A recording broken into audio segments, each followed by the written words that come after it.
There it is. Boom. All right. Well, welcome, everybody. Chris Welch with Stephen Lyles coming to you from Verdon, Texas. A minute early. This is like record-breaking time. Look at this. This thing's we're figuring it out as we wrap down to the final 3 or 4 weeks of the season here. So we'll be ready for next year. Don't kid yourself. Y'all know it's better than that. No, really, tonight, a little bit different for the streaming. We're able to stream to 2 places tonight. Yep. Thanks to our software was able to give us a new feature which allows us to stream to YouTube and Facebook. So Stephen's going to make sure that that's actually happening. Look at us. So there you go. So, hey, man, we're almost pros. I'm telling you.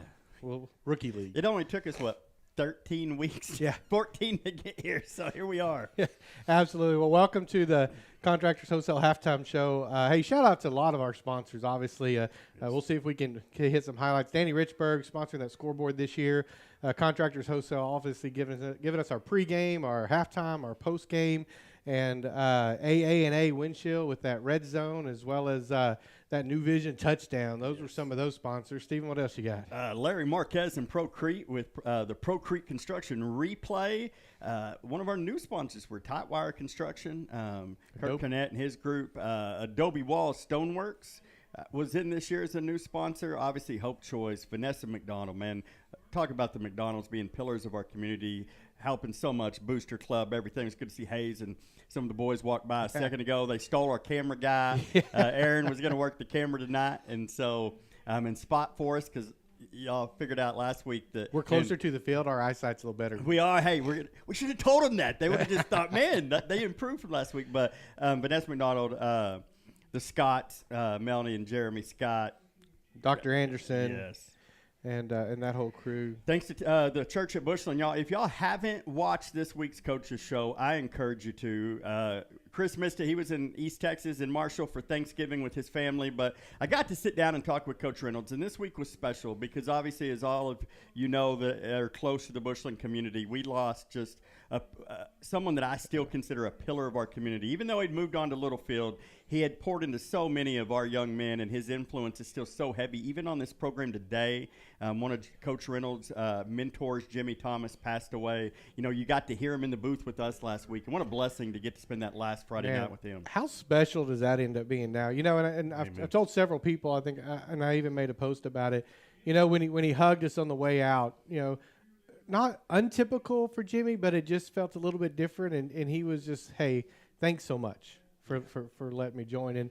And now we go back and we see that, and we got to see the laughs on camera and the big smiles. And I can tell you, he genuinely enjoyed Friday night watching, and I'll say it, his Falcons play, because those are still a lot of the boys he knows, most of those players on that team, and saw them come up through his program. And so, you know, we talked a lot about how his faith was always out front, no matter what, so you never question that. So, so that just ended up being a very, very special night for Stephen and I to have that. And Jared was up there with us as well, and to have Jared right behind us. In fact, if you go back and look at that, you see Jared sitting up there in the background. And there was a lot of joking back and forth off air that you didn't get to see, but we were poking at Jared every now and then as well. So just a good time and sweet memory. It was. And so this week's Coach's Show, we got to talk to Coach Reynolds about that. And we shared a couple of memories of ours. And then just to hear Coach Reynolds talk about the man and the mentor and the legacy and everything that he poured into him and still did right up until, I mean, they talked on Sunday night. And obviously,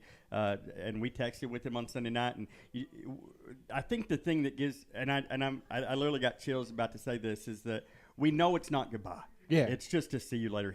Coach Thomas was such a pillar of his faith, and he poured it out into so many. And so if you get a moment after today's game, after our Falcons upset Brock, and maybe you're driving home, or just take an opportunity to tune into that Coach's Show and check it out. It'll be 35 minutes. It'll bless you, because we recap Jim Ned, and we talk a little bit about Brock. But then we spend the last half of the show just on Coach Thomas and his impact on all of us. Yeah, I'm glad. Part of me says I'm glad I wasn't there, because emotionally, I don't know if I could do it or not. I'm going to tell you, there were some measured moments, and we tried to keep it uplifting, because you think, I can guarantee you there have been a lot of tears shed all around this week, because he had such a major impact on so many. And so, But excited to be here tonight. You know, Yeah. he even said last week he felt like this is the Bushland team that can beat Brock. And I got to thinking, you asked if we'd played here, and I kept trying to remember.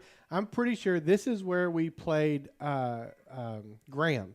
So we played Graham here with Coach Thomas and Trent, my son, played here their senior year. Then they go on to play Seminole, and then they play Godly. That's right. Yeah. So this is where they played Graham. My son-in-law Josh actually called the game with me. Mark couldn't be here. Yes, we have been here before. Now that I get here, sometimes you go to a lot of different stadiums and you hit different stadiums at playoffs. You're like, God, we played there. And I remember playing here when Trent was a sophomore. We played Vernon right before he moved up to varsity. And I remember sitting over there and watching that game. It was a preseason game, but. Yeah, so we have been here before, but definitely looking forward to tonight. I tell you, this is one of those games. So, 2 years ago, we had to jump over a hurdle, and that was to beat Wall. It was. And we had never beaten Wall before as a program. Different set of kids every year, you get that. But as a program, we had never jumped that one and gotten over it, and we did it with a gutsy call. Coleman, and a 2-point Janelle, conversion. to Cash Bradley, 2-point conversion in overtime to win that game. Funny story, Aaron's talking about that game, and he goes, I snap the ball and I block. He goes, but my block only has to last about a second because the ball was in the air pretty quick. He goes, the rest of the time, I'm like, I'm just watching. And he goes, Dad, that ball was in the air forever. And he's just kind of held the guy up, and everybody, I mean, their side and our side's watching it to see that. But so we talk about how important is this game, Stephen? We talk about as a program, as a still very young program, how important is this game for that group? Well, let's be honest. Region 1 runs through Brock until somebody knocks them off. Yep. And we actually met Brock the week after Wall, and it was a tight game. We ended up losing 17-14 in overtime. And now you think about it. We've started the last 2 years with Brock, and last year we were in Childress, and it's 10-3 going into the half, and what I think most people would consider a missed interference call in the end zone on a ball that was thrown up. Ends up being an interception. We go into half 10-3 in a game that felt winnable, but when we came out, we didn't respond. And they end up winning 31-3. Brock kind of did what they do, which is start pounding the ball. But Brock is Brock. You look at it, there's those teams in all divisions. The SEC runs through Alabama until somebody beats Alabama, right? And Georgia, it took Georgia a little time to get there. And the NFL, it ran through New England until that AFC East ran through New England until somebody knocks off New England. This is the time that we have to beat Brock. If we're going to accomplish what we believe this team is destined and capable of doing, because let's be honest, that's a really good football team. And I'm going to stay on the other side of the field from us because the press box is on the home side. Yeah. The Falcons are the away team. But this is a really, really, really good football team across the field from us. But a lot of this game is played mentally. And can we get through Brock? Because if we can get through Brock, all of our goals are right there in front of us. Well, and I think whoever, and I'll say this, whoever wins this game wins the region, I think. Amen. I think, not to take anything away from the other two, but I think they have the better chance. These two teams, whoever wins this, should take the region, or at least have what I would think an advantage to take the region. Well, Brock's already beat Whitesboro and Paradise. Yep. So we feel like on a normal, average Friday night, Brock is probably – now, it took a lot. And this is not taking anything away from Whitesboro and Paradise. Brock had to score at the last second to beat Paradise. And so those are two really good teams on the other side of the bracket. But you feel like the best that Region 1 has is on this field tonight. And you guys talked a little bit about it on the coaches show. I listened to it on the way up this morning.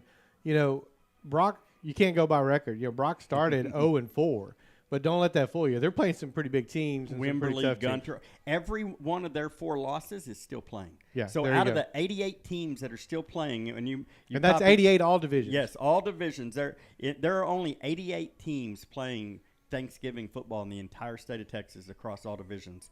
All 4 of Brock's losses are still playing. Out of roughly 1,156, I think it was 1,144, something like that. Are all sitting at home. I think Greg Tepper put it best. There are 1,144 plus or so teams, 64 I think it was, sitting at home eating Thanksgiving but wishing they were practicing. Absolutely. So you got 88 teams across 6 divisions of football and times 2.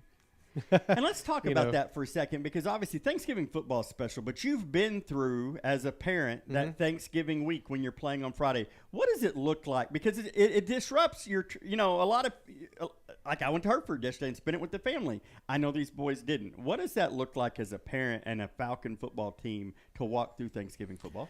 It's interesting because that was the one question we had is what are we playing? Because you can't really plan anything knowing you're in the playoffs. So you kind of have to hold it open and say, okay, we're going to do something past noon, right? Because they're going to go through a walkthrough on Wednesday morning and they're going to, Thursday morning and have that as a team. And then we're going to come together and kind of have a meal together before lunch, kind of brunch. It's a kind of a special time. It's different doesn't mean bad. Different just means different. Yeah. And I think those boys wouldn't trade that Thanksgiving meal together for anything. So for us as a parent, it's different. But you got to remember, you've gone through school with all these boys, and you sit with all these parents, and you go to all these team dinners and different functions with them over the last, 5, 6, 7 years. And it's special, right? And so for us, it's different. But it was such a good, sweet spirit time, and it does throw things off a little bit for that Thursday, but boy, it comes Friday, right? so Friday comes and you're ready. The thing that gets weird, and I'm pretty sure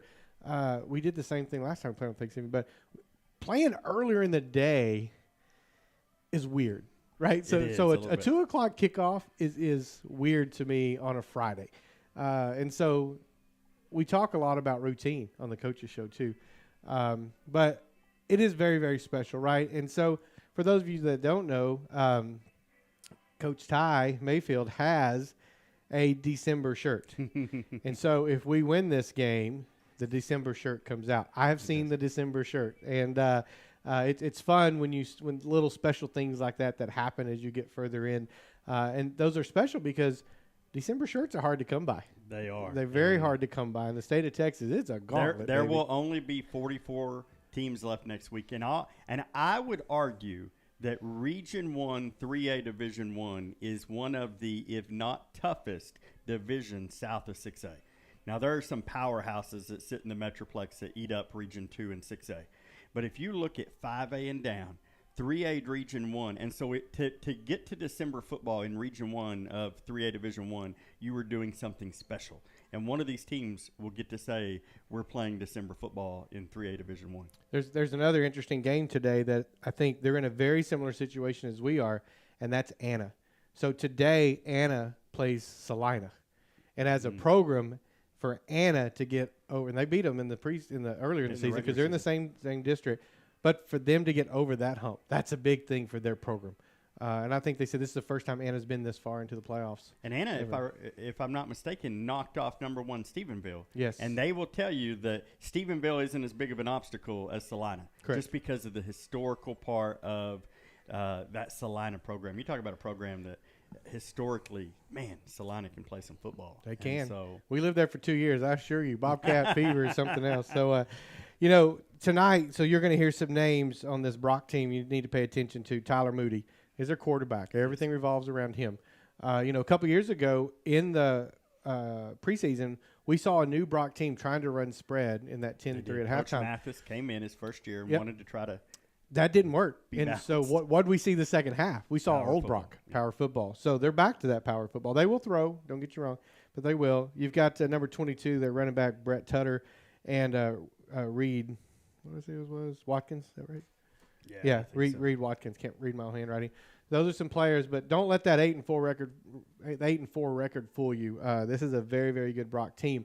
But Steven, the conditions today, if you watch the weather, it changed every day. It did. And right now, it's right hovering around 50 last time I looked. 47. Winds look to be, 7 to 10 maybe? Yeah, they're projecting a little bit of drizzle at some point. Talking to Coach Reynolds, we talked about it after the Muleshoe game in that coach's show of you can schedule a lot. You can schedule tough opponents. You can schedule El Paso, Riverside, and Dumas and big physical teams that prepare you for this. But nothing prepares you for weather. But to go through the gauntlet that is West Texas Region 1 through November and into December, you're going to have to play on days like today. And talk about Muleshoe being such a great preparation. If the moisture comes like they're projecting, man – we're ready. This says 100% starting at 2 o'clock. We are ready. But I'll tell you this. I believe today's weather benefits us. We've been practicing in 40-degree weather for so long. Our boys came out. They didn't have sleeves on there. And these Brock boys were over here shaking their hands. They're just trying to get some feeling. They have tents popped up over here on this side. They got all the long everything on. Weather pods are popping up over here. They have space heaters over here. There are people that have buddy heaters over here running propane heaters. And this is what we're used to. And one of the things I'm going to tell you to watch for is watch how this game comes out early. Brock is used to winning and dominating. They're on a roll right now. But one of the things, and we noticed it last year at the state championship when Lorena got on them, they began to fall apart.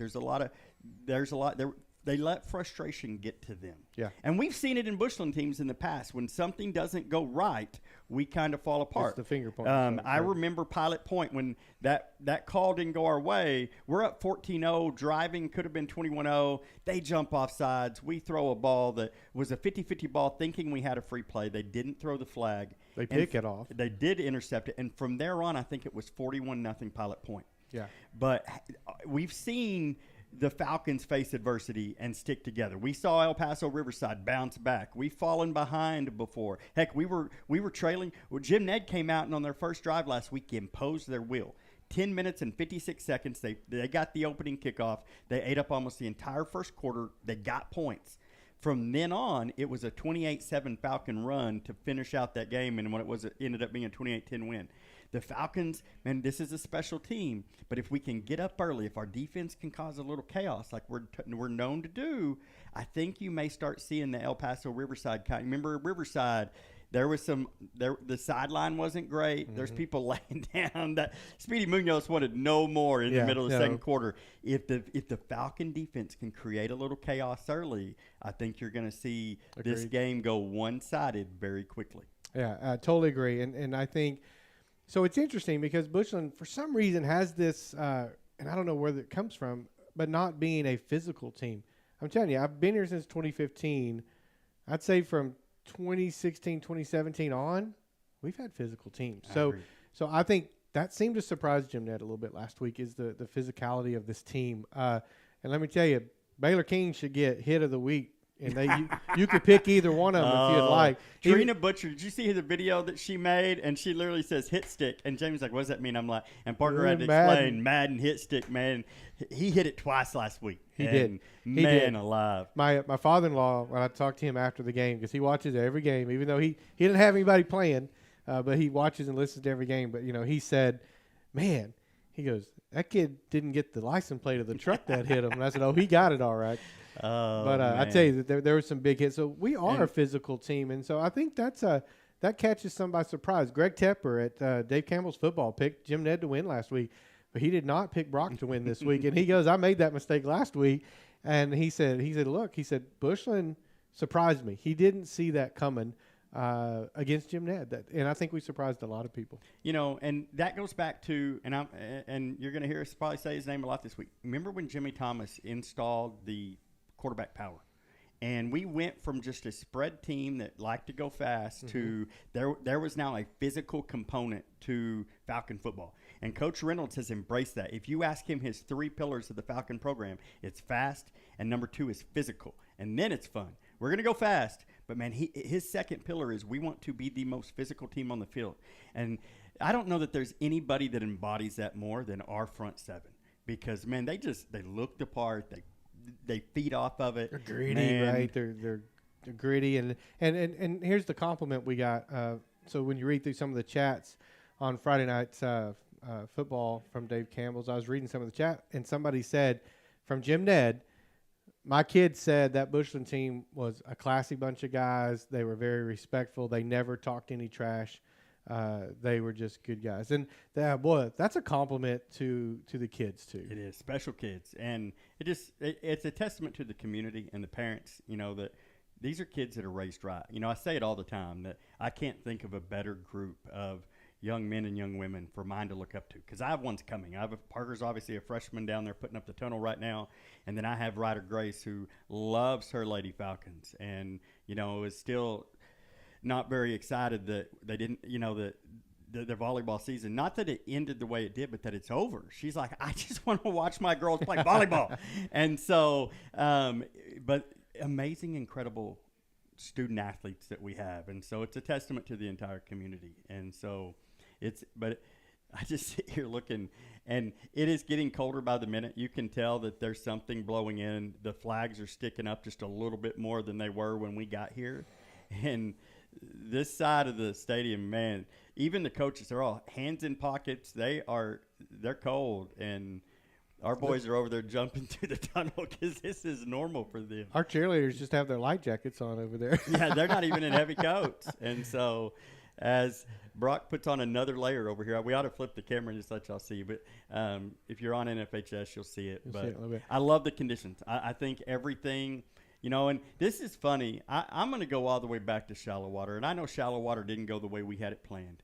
But it has felt like everything has fallen into place from there. And we came out that night saying, yes, it was a loss. The way we battled back looked, man, they showed us a lot. Yep. Obviously, we played probably the worst half of football you can play in that first half. And again, you can't give a team like Shallow Water that much. You just can't. I agree.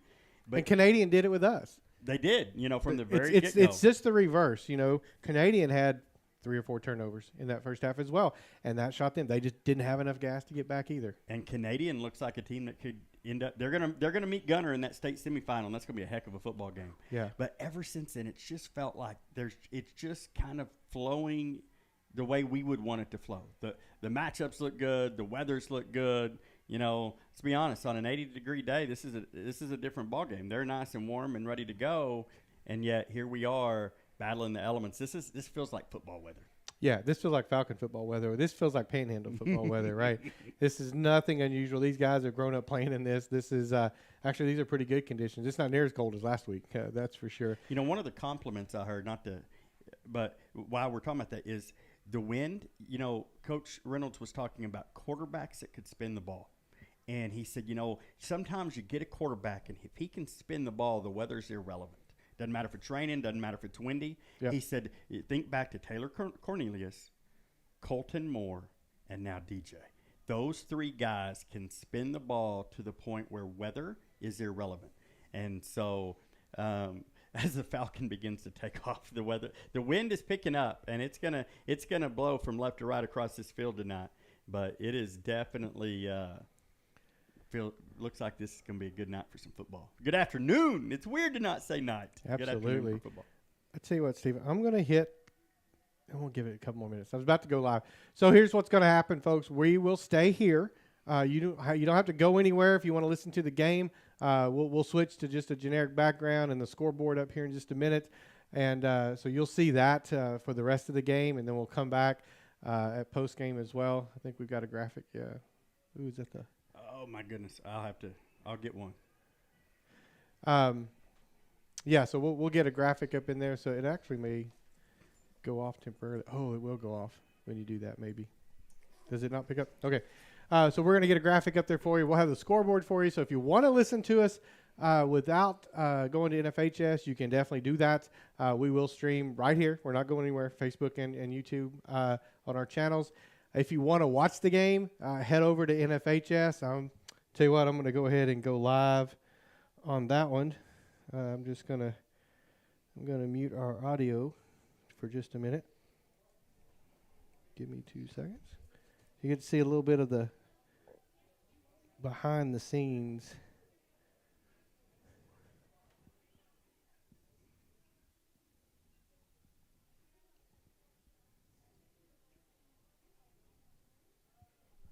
Oh, yeah. It wants a video for some reason. Okay. Assuming I typed the NFHS code correct, I did. That takes it a few minutes, just so everybody knows. It takes, I don't know, what is it, Steve? It's probably 2 to 5 minutes behind, I think, on average. So, I forget, you can upload that onto Switcher. Yes. Yeah, then you can add it, yeah. So we're going to get that graphic up for you, and then we'll have a scoreboard for you. You'll hear the same audio here. I will say this will be anywhere from 2 to 5 minutes ahead of the NFHS broadcast. I know it definitely is a delay going through their servers, but we will have that up, like I said, both here and on NFHS. So we're excited to get this game underway. Once again, Falcons coming in to take Brock here in Vernon, Texas. The Falcons are the visiting team. So any cheering you hear may be opposite of what you want to hear on this broadcast. And I will say we try. We won't guarantee. We try to remain a little more neutral for NFHS broadcast. So shout out to our sponsors before we get rolling again. We really appreciate everyone. We'll roll their commercials at the end of the season out on our Facebook page, just so you see that in our YouTube channel. We couldn't do the regular season without them, and so this is going to get things started here. So we're gonna do a little bit of a transition. Give me just a second.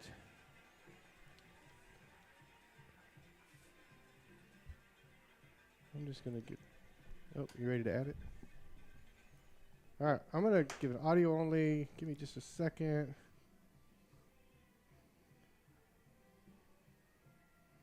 What's it doing? You just have to. Oh, there we go. See, I haven't worked switching in so long. All right, so I'll let you do that. Oh, I'm stuck under your foot. Oh. We're going to pause. We'll be right back.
All right, welcome back, everyone. Welcome back from we were doing a pregame show over on our other channel for the Bushland Falcons. But if you're joining us on the NFHS Network, thank you so much for doing that. This is Chris Welch and Stephen Lyles here bringing you the game today from Vernon, Texas, where the Brock Eagles are hosting the Bushland Falcons tonight.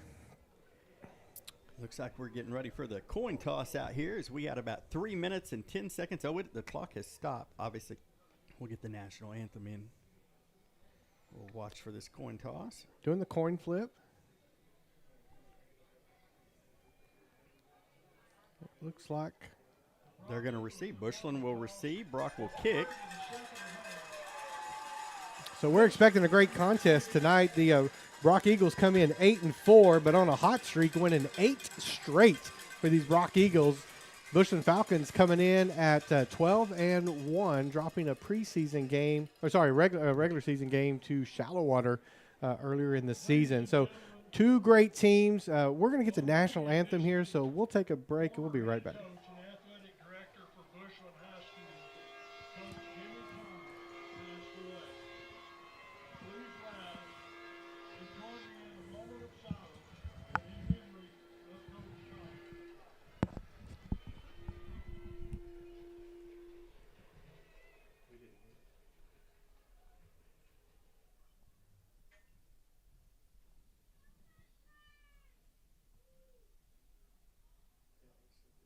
Thank you very much. And now, please remain standing as we honor America with the playing and singing of our national anthem performed by the Brock High School Band.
All right, welcome back, everyone. This is Chris Welch with Stephen Lyles, broadcast on NFHS Network, and we are part of the Bushland Falcon Media, bringing you the game tonight.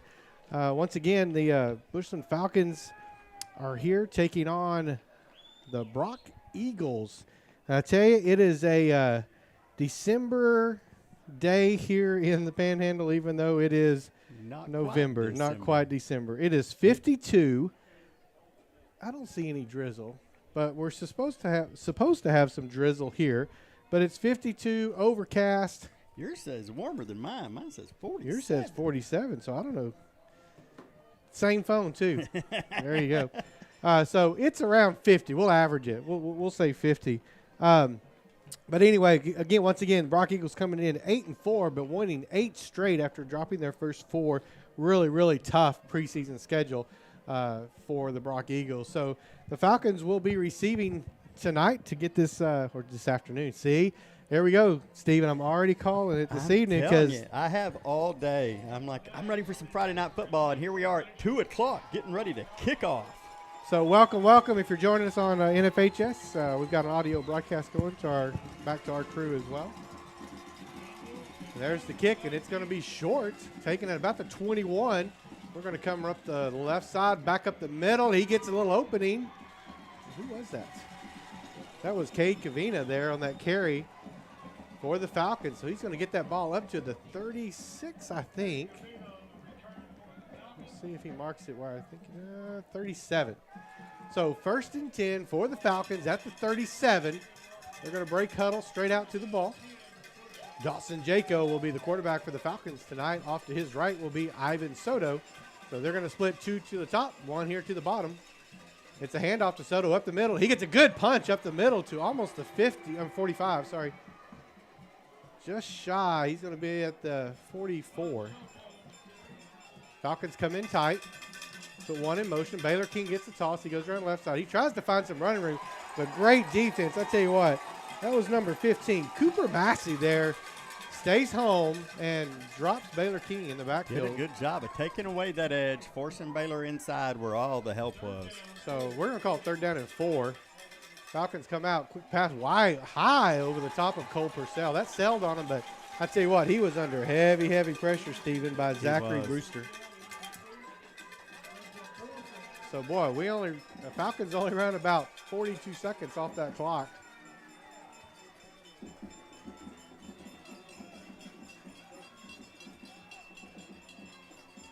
So punting situation for the Falcons. Back deep will be number 25. That's Reed Watkins. We'll keep a close eye on Watkins tonight. End over end kick by the quarterback, Jaco, and they're going to let that one bounce. Looks like it's going to be inside the 20. Barely inside the 20.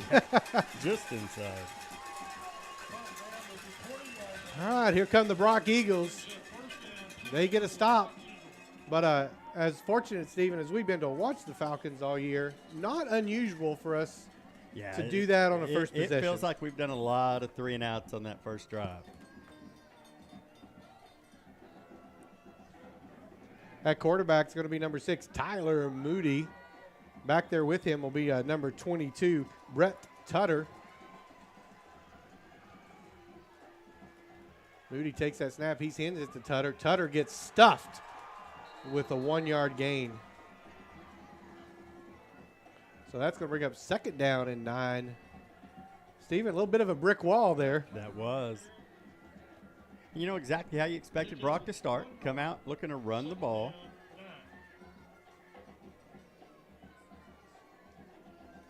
They're going to come out more of a spread formation now, so they're going to have twin receivers on both sides. Moody sends 1 in motion, left to right. Calls for the snap. Quick pass out here to the right, and he hits Brewster, I believe, number 2. And he's going to get about 7-8 yards on that. Looks like 8, so that's going to bring up 2nd down and 2. Aiden Sawyer does 3rd down and 2, sorry. 3rd down and 2. Aiden Sawyer does a good job getting off the block because it looks like he's going to get the edge there, and Aiden's able to shed that block, keep it to a 3rd down. Gain of 7 brings up 3rd down, 2. They're bringing 42 back in. I think that's Jackson Hart, the Jackson big tight Hart. end. So you got to watch him sneaking out off that right side. 2 to the top, 1 to the bottom. We'll put 1 in motion, left to right. My guess is they run here. They do. They hand it to 22. He's going to be right at the marker. Looks like he's going to get it. Yep. So he does a good lunge forward. Brett Tutter picks up that first down for the Brock Eagles. They're going to have it 1st and 10 from the 30. First down of the game.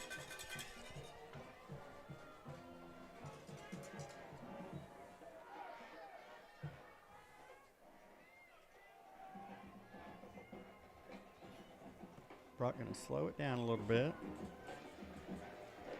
We're here in the first quarter, 10:05. I'm going to make sure I pay attention to my scoreboard, Steven. Brock comes out, spread formation, empty backfield. Moody keeps it, and he is hit, but he gets out of it.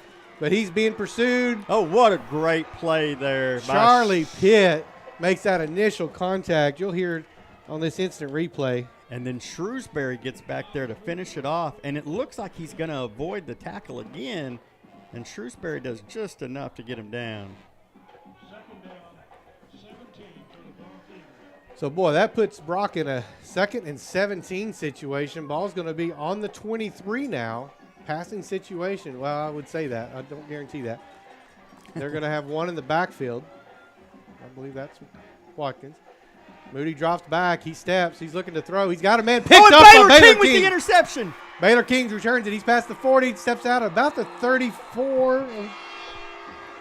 So there you go. Bushland Falcons defense once again comes up big. Brought on by heavy pressure. It is. In his face. And Baylor King runs the route for him, undercuts the receiver, takes that back to the 35. Exactly the start the Falcons were looking to get. Not the start that Brock wanted to get. Had a little momentum there picking up that first down. You know, I think that's Bushland's goal. Keep them in second and third and long, force them to throw the ball. They like their coverage. Had 4 interceptions last week against Jim Ned, a couple called back. PJ keeps it, and he doesn't get anywhere. They stopped him immediately for no gain. So 2nd down and 10 for the Falcons. I think if he ran that again, he'd like to hand that one off. Yeah, I think so. Good job there by number 52 for the Eagles, Rhett Reel. Falcons right back up. They're a high-tempo offense. They drop back. He looks. He wants to throw to the right. He's got a man. Great break. And, just overthrows Baylor King. He had him. He did. Baylor had a step. He had a great break on the ball as well. Just a little overthrown. All right. You know, for Bushland here, I don't feel like you have to get it all on 3rd down. Like, this is probably 4-down territory. Twins on both sides. That's going to be a free. false start. Oh, my goodness. I think we false started. We on the inside receiver here, Zach Zundel. Yeah, Zach took off, and that caused him to jump. So the end responded to the motion. He did. So the slot receiver for the Falcons wanted to get a little head start on that one. So now that puts the Falcons in a 3rd and 15. To your point, Steven, if you can get in that 4th and 5, 4th and 3,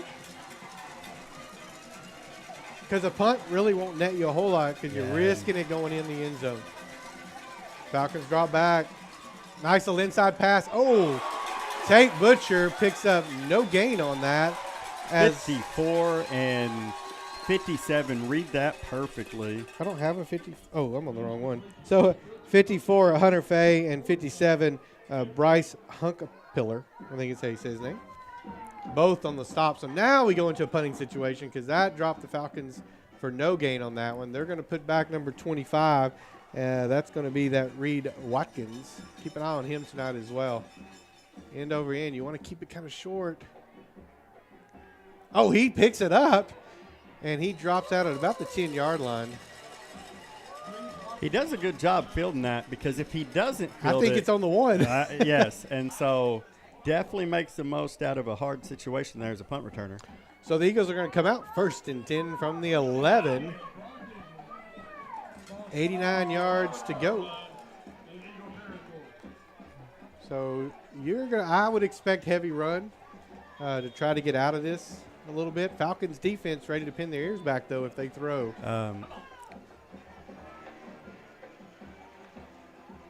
Moody hands it off. Little counter play. Flag on the play. That's going to be holding more than likely.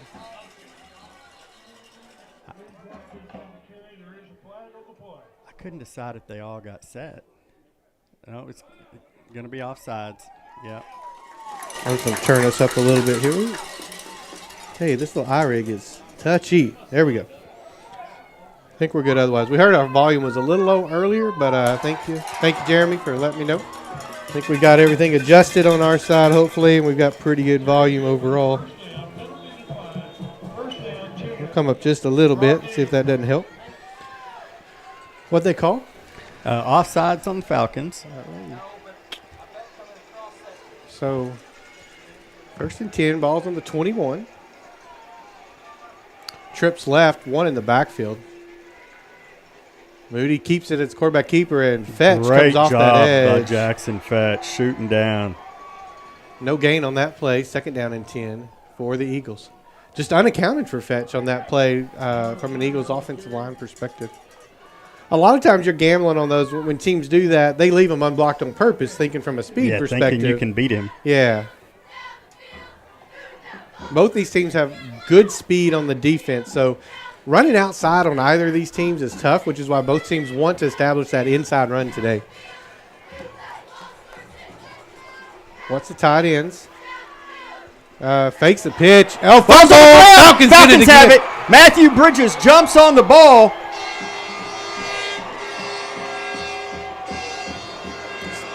Matthew Bridges, the press pass player of the week. Baylor King got the interception the first time. The Lokis body shot Falcon of the week. So this opportunistic defense, the Bushland Falcons get their 2nd turnover already of the night, of the afternoon. Yeah, I got to say it again. I've made a mistake. Sorry about that. Thank you if you're joining us on NFHS Network as well as our audio-only stream. 6:59 to go in this first quarter. Falcons with their 2nd turnover of the night. 1st and 10. Ball is on the 18. Twins, but tight. Jaco with the snap. He hands it to oh, it's a reverse. Oh, it's wide. They One got more the to blockers. Tanner Adams, no hankies on the field. Tanner Adams, you got it into Speed's hand, and Speed got the edge. And just like that, it's 6-0 Falcons, pending the extra point with the Tanner Adams New Vision touchdown for the Falcons. Great job by Tanner Adams. I tell you, that fooled everybody. And I tell you, I should have got the replay. I'm sorry I did not get that replay. That pitch comes at the very last second. At the last second, because he was about to – he was hit like the next second. Snap is back. It's up, and it is good. Sid splits the upright there. And what about the quarterback, Dawson Jaco, out there lead blocking on the Tanner Adams touchdown? You bet. We'll just go ahead and stay right here because it doesn't take us too long to transition into that. Falcons strike first here in Vernon, Texas, as we are in the regional semifinal game, or round 3, as you would say as well, of the Texas 3A Division I playoffs in Region 1. So Falcons cause the turnover. Matthew Bridges jumps on the fumble. Already inside the AA&A windshield red zone. Falcons get a little trickery, a little misdirection, get the ball into the speedster's hand, Tanner Adams. And once Tanner Adams got the corner, he was gone for the New Vision touchdown. You bet. And this is great momentum. Falcons needed that. You know, they get the first possession, go 3 and out. They get a turnover, unable to capitalize on that, have to punt it. Then get a second turnover. This time they punch it in. So back deep will be, that's number 3, Carson Finney, as well as number, I think it's 25, oh, no, 22, right? Brett Tutter. I think it's Brett Tutter. Yes, it is. Okay. He was also the punt returner. He's also the running back. You also see number 25 back there as well. Reed Watkins will play back there as well. They have several players that play both ways as well. There's the kick, and it's going to hit at around the 30, bounce around a little bit, handled at about the 28. He gets a little extra room running. The kicker finally brings him down. Look at the freshman kicker, Ty Tarango, making the tackle. Going to be interesting to know what the flag is here. We got a flag. I'm afraid it may be a face mask, Steven, on the takedown. Where he threw it, it almost feels like it was a or it could be a block in the back. It could be a sideline warning, too. Because he dropped it right on the sideline. Nope, it is a face mask. I thought I saw that drop in there. So, boy, insult to injury on that one for the Falcons return team. That's going to put them at the 35. I'll be honest, though, when you have a freshman kicker making the tackle, hasn't been on varsity long, you're okay with him being the last man, anything it takes to get him on the ground. As long as he gets him down. That's right. Totally unintentional. In fact, if my eyes were correct, he was really just reaching up. It brushed across his face mask, so it wasn't like he drug him down. All right, trips left, single right. Moody in the backfield by himself. One in motion left to right. Ball Slow snap. He's under heavy pressure. He has to throw, and he hits their big tight end, 42, and he gets into the end zone. Touchdown, Jackson Hart on one play, 35-yard touchdown, and we're going to, after assuming he gets the extra point, that's going to knock this game up at 7-7, Stephen. Brock answers. I tell you what, Moody does a great job sitting in that pocket and making that pass under heavy pressure. Yeah, Fetch was barreling down on him. Didn't see who released the tight end.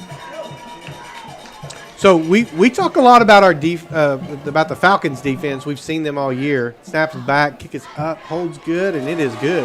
Man, they got a good kicker. They got a kicker.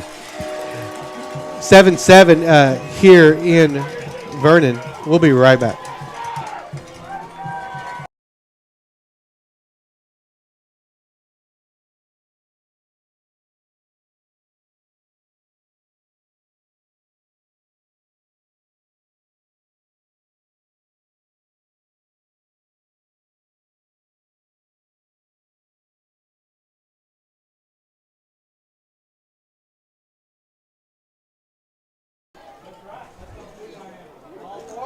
All right, welcome back, everyone. 6:41 to go in this first quarter here in Vernon, Texas, of this Region 1, 3A Division 1 semifinal game between the Brock Eagles and the Bushland Falcons. Cold, drizzly day. Few umbrellas starting to come out. That means the drizzle must be starting. Thankful I'm inside. But Brock answers right back. He kicks it high, and it's going to be short. Taking it about the 23. Come back up the middle. He's got running room. If he can make that outside, he does. Max Rodriguez. He's at the 40. He's at the 50. Runs over the kicker. Gets tackled from behind. Referee gets run over by number 55 from the Eagles as well. So great return there by Max Rodriguez, a sophomore. So special teams early, Stephen. Yes, on For both both sides are answering. Like both kickers saving a touchdown. Falcons going to get this 1st and 10. Ball at the 46. 6:31 to go here in this first quarter. On this afternoon game from Vernon, Texas. If you're joining us from NFHS Network, welcome. Oh, they're having to fix the chains. Looks like they broke over there. So I'm Chris Welch, getting your play call. Stephen Lyles will be your color and camera guy today. You know, we normally have one of our high school students runs the camera, but Stephen and I are very cognizant of them understanding how fun this is in their short high school time. So yeah, he's out. He's going to help the crew. They're down a man running flags today, so he's going to help run flags. Thankful for Logan Robinson always being here. Dawson drops back. He looks. He wants to go deep. He's got a man. There he is, Cole Purcell. And answer by the Falcons. DJ to Cole Purcell for the 46-yard New Vision touchdown. And just like that, the Falcons are back on top. 13-7, pending the extra point. What an answer. Two heavyweights just throwing blows here. I mean, those were two big blows by two teams. I mean, they're like, oh, I'll answer your touchdown. And then the other one says, well, you know what? Dude, I'll answer your touchdown. These are two great football teams here today. There's the snap. Hold looks good. Kick is up. Almost blocked, Steven, but he gets it through. I'll tell you, number 3 was coming, which is Carson Finney. Man. You take any longer, and he's going to block one. Yeah, we got to watch that going forward. Finney sees that open window next time around. Interesting to see what Falcons will do here on special teams. What do you do to limit the return? Because both teams have had big returns with big plays followed immediately after. You know, you kick the first one you kicked a little bit long. The second one you kicked a little bit short. You know, I think the returns are almost equal minus the penalty, right, from that perspective. But, yeah, both special teams doing well tonight.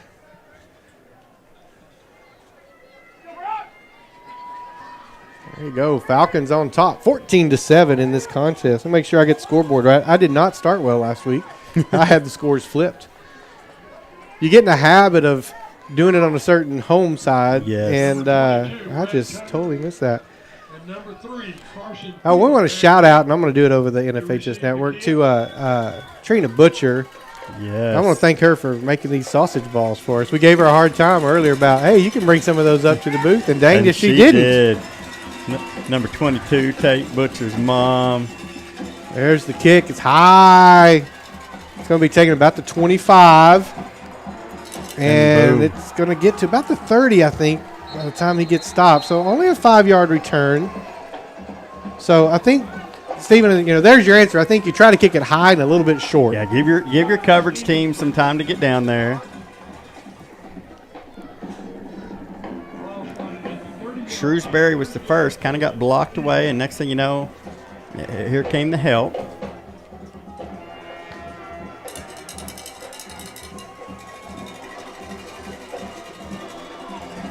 All right, so there's Reed Watkins now going to be in the backfield with Tyler Moody.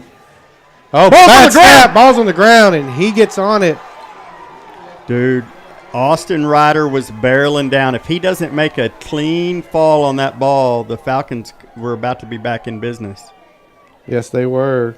It was a great job by Moody getting on that ball. He didn't try to pick it up, didn't try to do anything fancy, lived to play the next down. Yeah, Tyler's a senior quarterback. It's in his first action. And, Stephen, how important, we've seen a lot of games this year. Those senior quarterbacks make great decisions. They do. And that's a good example. And this is one that, he took Brock to the state championship last year. So yeah. he's experienced. He's playoff, battle-tested. Rolling to the right, looking. Got a man. Oh, and I'll tell you what, that was Watkins coming out of the backfield, number 25. Just overthrows him on a little he came out of motion out of there. I'll tell you, and Moody's glad he threw that away. I almost wonder if he wasn't trying, because if he throws a good ball, Jackson Fetch intercepts that. Fetch was definitely, number 19 for the Falcons, Fetch was definitely tracking that ball, and you could tell a bit of an overthrow there.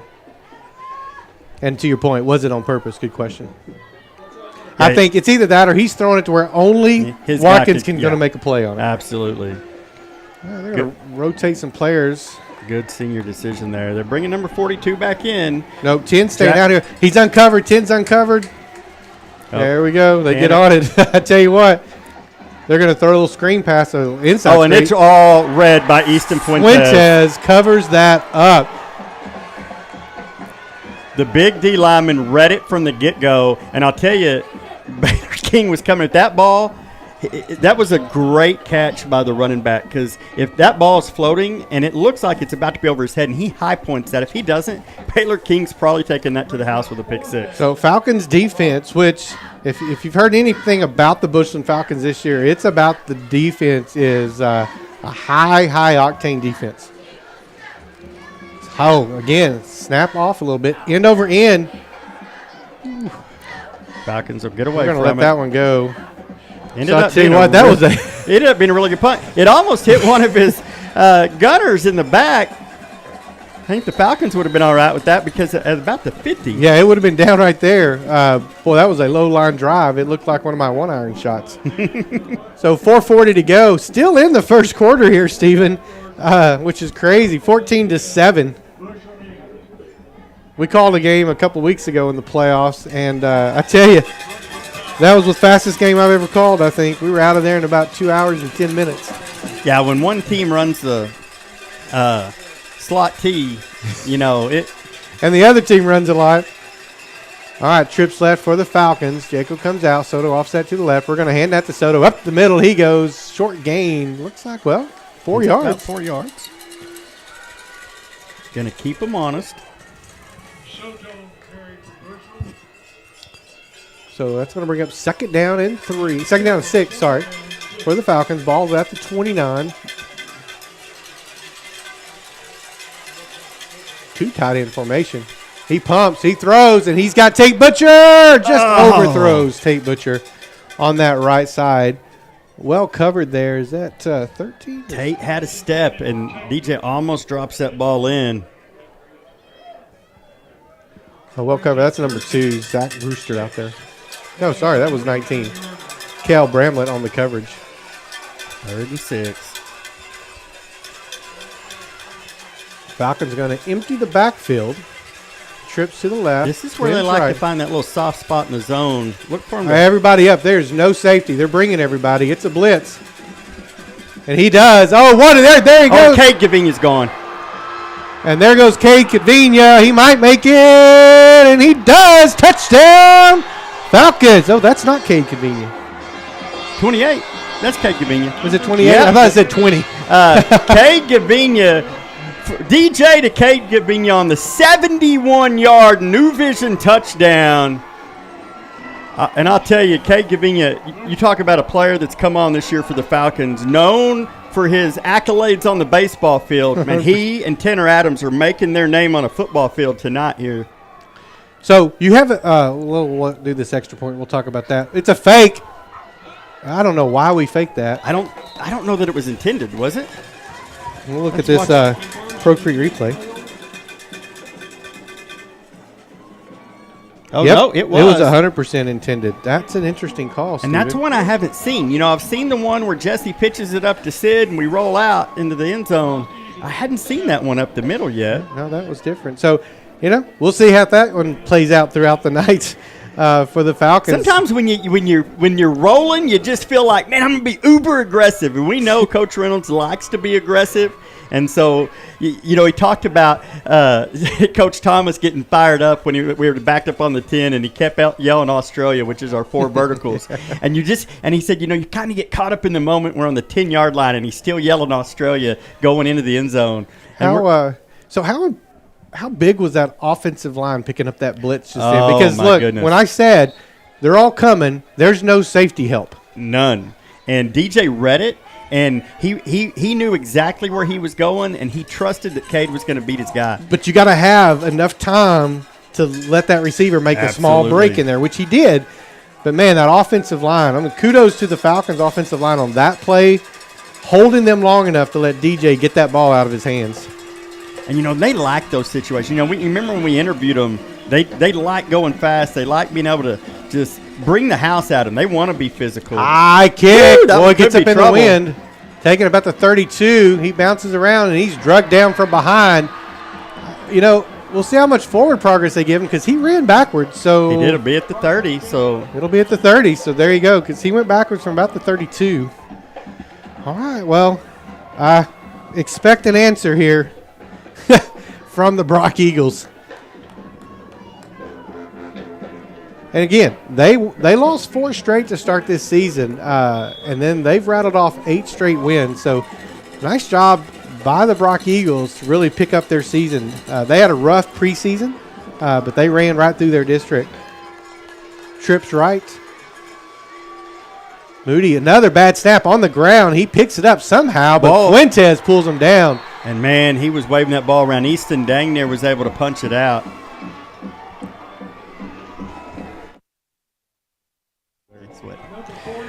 And you talk about Brock's preseason. They started out at Pleasant Grove at home. Then they went on the road to Wichita Falls Hershey, played Wimberley, and then they played number 1, 3A Division II, Gunter. And I'll tell you, I watched that Gunter game on NFHS. That was a dogfight. But 4 teams that are all still alive here in the playoffs as Brock's going to come back to the line here. All right. One in the backfield with Moody. They're going to empty that backfield. They're going to try a little razzle-dazzle on their own. He's going to try to get around that. Oh, and Matthew Bridges is there. What a read by Matthew Bridges. And he was a press pass player of the week last week, and I can tell you, Matthew Bridges playing linebacker. But we got to give credit to JT Suggs. His pressure straight up the line made him dig deep another 2 or 3 yards into the backfield, and it gave Bridges the angle to get there. And, man, when he got there, he brought the wood, didn't he? Man, I'm telling you, we've got a 3rd down and 16, clock ticking under 3 minutes here in this first quarter. Feels good to see number 34 back out there in the secondary. I was about to say that. I saw Brecken Reed out there. He got hurt early in the season. His play's been a little limited. They're going to come out with twins on both sides, but far to the edges, which means they're probably going to slant somebody in. Oh, and picked up well. That pass was caught by Jet Jones. But a nice job by Tanner Adams. Tracking that ball, making sure he kept it right there in front of him. 4th down and 8. That's going to bring on the punt team for the Eagles. I actually tracked the ball with the deep receiver there. The camera, I apologize if you missed part of the tackle because I thought he had a receiver down the sideline I thought he was going to. Snaps back. He gets that spiral kick. It should roll, and it's going to get a good what roll. a Brock bounce. Great punt. That's Tyler Moody, their quarterback. I tell you what, that ball just turns over. Talk about both teams having quarterbacks that'll do it all for you.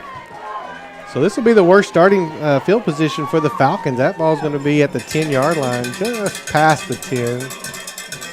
Nope, 11. They're going to mark it to 11.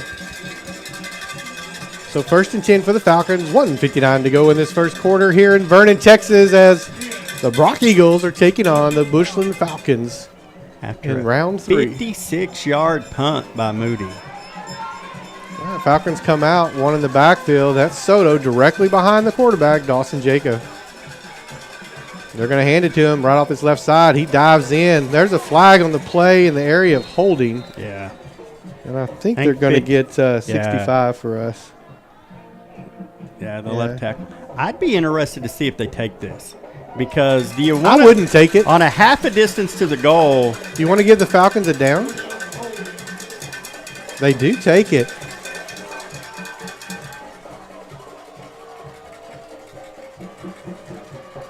Let's see if they cheat their safeties up again. So I can tell you, Reed Watkins back there playing that free safety. He's a great safety, by the way, just watching some film on him. Trips right, single left. Falcons trying to get a jump. They didn't get it. They moved. They didn't quite jump. Falcons 1st and 15, sorry. They're going to hand it to Soto off this right side. He gets a big push to about the 9, I think. Yeah, so they gained 2 yards on that. It would have been 2nd down and 10. Now it's 2nd down and 12, so. Good push by that Falcon offensive line to get a little breathing room. Boy, you don't like being backed up to that end zone like that. No, you don't. 2nd down and 12. Ball's on the 9. Falcons need to get up to about the 21. Clock's at 1:25 in this first quarter. Drops back. Nice little out route here to Cole Purcell, and he lunges to about the 15. We'll set up 3rd down and 7, maybe 6. Yeah, we'll call it 6. Yep, 3rd down and 6. Ball's at the 15. Falcons aren't going quite as fast. But I think when you're down here, you're really kind of watching your calls. You're waiting for that Eagle defense to kind of set up a little bit too. There we go. We're going to flip a few players. We're going to empty the backfield. Soto comes out of the backfield to this left slot receiver. Baylor King moves over to the middle slot on that right side. Dawson, quarterback sneak up the middle. He's got the 1st down and a little bit more. Quarterback draw by Dawson Jaco, and you'll see here. He loves it. Like, he took a shot there, but that's what DJ loves. He loves the physicality. I wouldn't be shocked if – oh, no, they're going to have to run another play. Yeah, they will. So 25 seconds on the play clock, 26 seconds there. Looks like we're going to split backs in the backfield, King and Soto back there. We're going to move Brecken Reed over here to the right slot. Left slot. Nope, he's going to move back to the right slot. He's a little rusty. One in motion. Hand off to Soto up the middle. He lunges forward for about 2, maybe 3. And that'll take us to the end of the first quarter. So as they move sides of the field, we'll take a break here in Vernon, Texas. The Falcons lead 20-7.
All right, welcome back here in Vernon, Texas, where the Bushland Falcons are going to start this second quarter. And I'm glad I just said second quarter, Steven. I'm too, because I got to change my scoreboard. So we're both working the scoreboard because we've got an audio-only broadcast going as well that just has a scoreboard on it.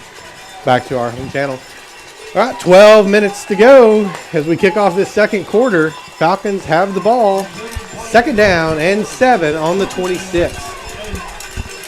Twins to the right, single to the left, one in the backfield. They're going to hand it to Soto up the middle. Great balance by Soto. He stays with it. What a run, because he turned what was probably going to be a net 0 into a positive 3 or 4 yard gain. Sets up third down and short. Yep, 3rd and 4 for the Falcons. This feels like a big moment for the Brock defense. You feel like you got to get off the field and get your offense a chance. Yep, Soto stays in the backfield. Breckenreed in it, tied in on this right side. Tell you what, 77 gets the penetration. That's their Trace Rogers, but 44, Cam Harris cleans it up. Big sack, back to the 20. Put the Falcons in punting situation. And I'll tell you, Baylor was open. He was pumping, and Baylor was was pumping and going. And if he could have got that ball off, yeah, for sure. There just wasn't enough time there. That Brock defense, which is what they tried to do earlier in the game, get to him. They were able to get that penetration and get to him. So the quarterback, Dawson Jaco, is the punter. He rolls to the right. he throws it, and Austin Ryder with the catch at the 45. What a throw, because Austin was covered. The thing is Two's looking at him like he's a gunner and not playing defense, and DJ throws the perfect ball to Austin Ryder. I tell you what, he throws it to his outside shoulder, and that receiver is on the inside, trusting that Austin's going to make that adjustment because Austin's running to his inside, and he adjusts back to that outside where that ball throws. So we talk about DJ throwing people open. That's a good example. Falcons come up to the line. Oh, it's a shuffle pass, but I tell you what. 77, man. Woo! Trace Rogers stays in. He reads that. Great job by 77. And he is a large man. He is. And Ethan Thompson's not small, and Ethan had him blocked, I thought, and then he just shucked him to be able to make that play. What a well-designed play, because if he doesn't make that play, there's about 15, 20 yards in front of Ivan. Well, that's a good example of, you talk about people who have a nose for the ball. I think Trace Rogers got a nose for the ball. Yeah, he sniffed that. He saw that one coming after a few seconds, and he didn't make a big effort to push on back. Twins on both sides. Hand off to Soto. I think he tried to pull that, Steven. But, man, that offensive line pushes him for about a 4-yard gain, I think. 5. Ethan, I think, got a little frustrated after getting Shedden blocked. He pulled there, and he moved that pile a good 2.5 yards after he hit it. 9:35 to go in this second quarter. 3rd and 6. Ball's at the 49. Big third down here for the Falcons.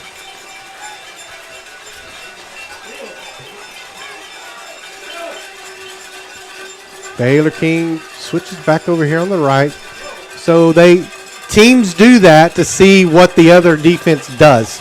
Are they in man? Are they kind of in a zone? And who's going to be on it? Josh is going to take a timeout.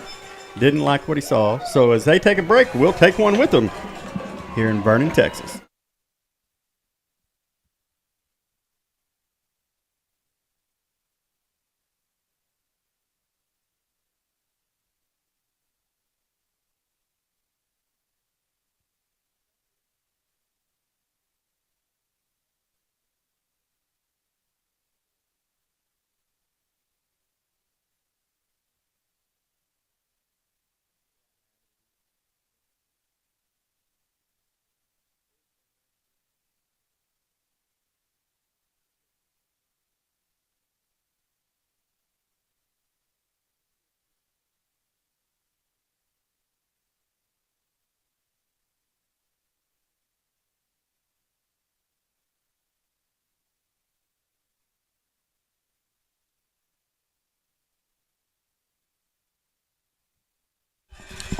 Welcome back here to Vernon, Texas, where the Bushland Falcons taking on the Brock Eagles in this round 3 of the 3A Division I playoffs in Region 1. Falcons, big third down here, 3rd and 6.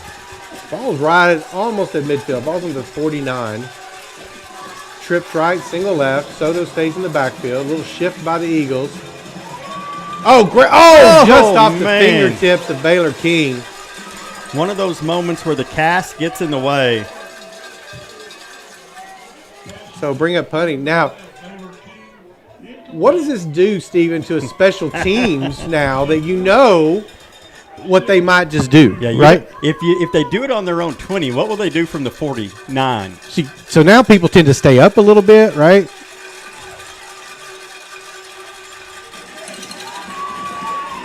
Oh, No. This is not the first time that DJ's a great punter when he gets set. That time he's rolling, doesn't see a receiver that he likes, and he tries to quick punt it, and it just goes real high in the air. That will be a 10-yard punt. They're complaining he crossed the line, but he did not wasn't cross even anywhere close. I think they're thinking he was at the 49, but that's not true. Hand off to Watkins, I think. Oh, and I tell you what. What a great job by number 5, Stockton Blunt. He's outside. He shifts in. He squares him up and takes him down. And let me tell you, Reed's not a small guy. And Reed delivered a pop. But good job sticking his head in there and making that tackle. They're going to come out twins on either side, but ball's rolled another back. Bad snap. There's not going to be a flag on that. There's no flag. So overthrown. So they're going to want a flag on that, but you're not going to get a flag. For one, it was a short throw. Second, it was over his head. Yeah. They're going to let the hands happen, right? Both teams have done it. Yeah, they've let the defense play both ways. And I mean, I'll tell you, man, the hands that Moody has back there to be able to get these balls off the ground, and it's cold. And he doesn't panic. Oh, I thought he was going to run. Oh! And there goes Jackson Fetch. He gets it, and I mean, Moody. He did not feel the backside pressure coming at all. And was that Austin Ryder with the backside that stayed home? I believe it was. And then Jackson Fetch picks up that ball, and I'll tell you, if he'd gotten any steam, he was gone. He is a load to bring down. So Falcons are going to get this ball in great field position, 1st and 10 at the 36. Brock Eagles defense coming back out on the field after a great series last time around, looking to repeat that and stop the Falcons once again. We've got 8:19 to go here in the second quarter from Vernon, Texas.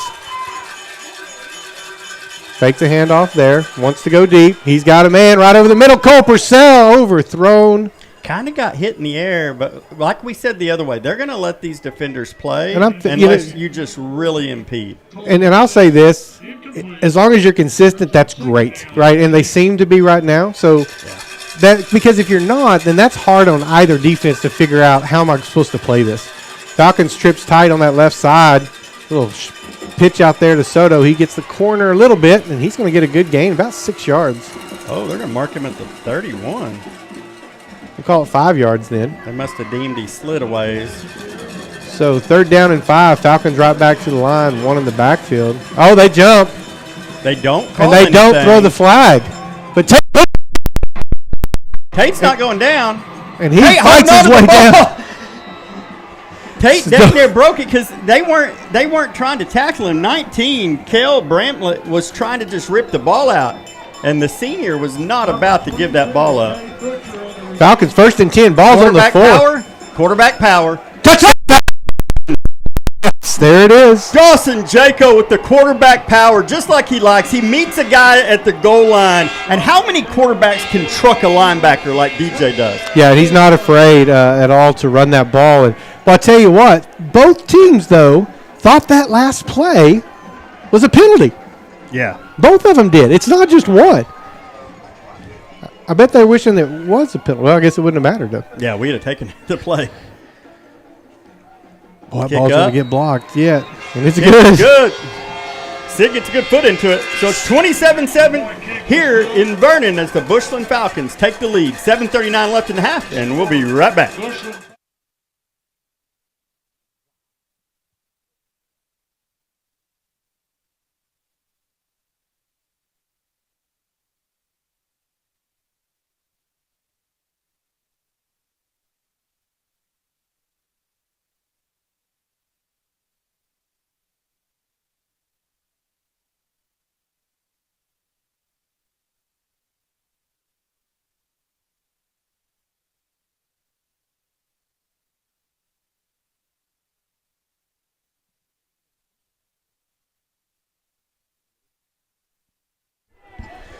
All right, welcome back to Vernon, Texas. Chris Welch with Stephen Lyles, NFHS Network, Bushland Falcon Media, bringing you this broadcast tonight from Vernon, Texas, as the Falcons are taking on the Brock Eagles in this round 3 of the 3A Division I Region 1 playoffs. Boy, that's a mouthful every time I have to say it. I almost have to write it down. There's just a lot to say. Semi-final matchup. Hey, good luck to all 88 teams out there tonight, today and tonight, playing in their round 3 playoffs across the state of Texas. Big honor to be playing after Turkey Day. You look around, there's some big games going on today.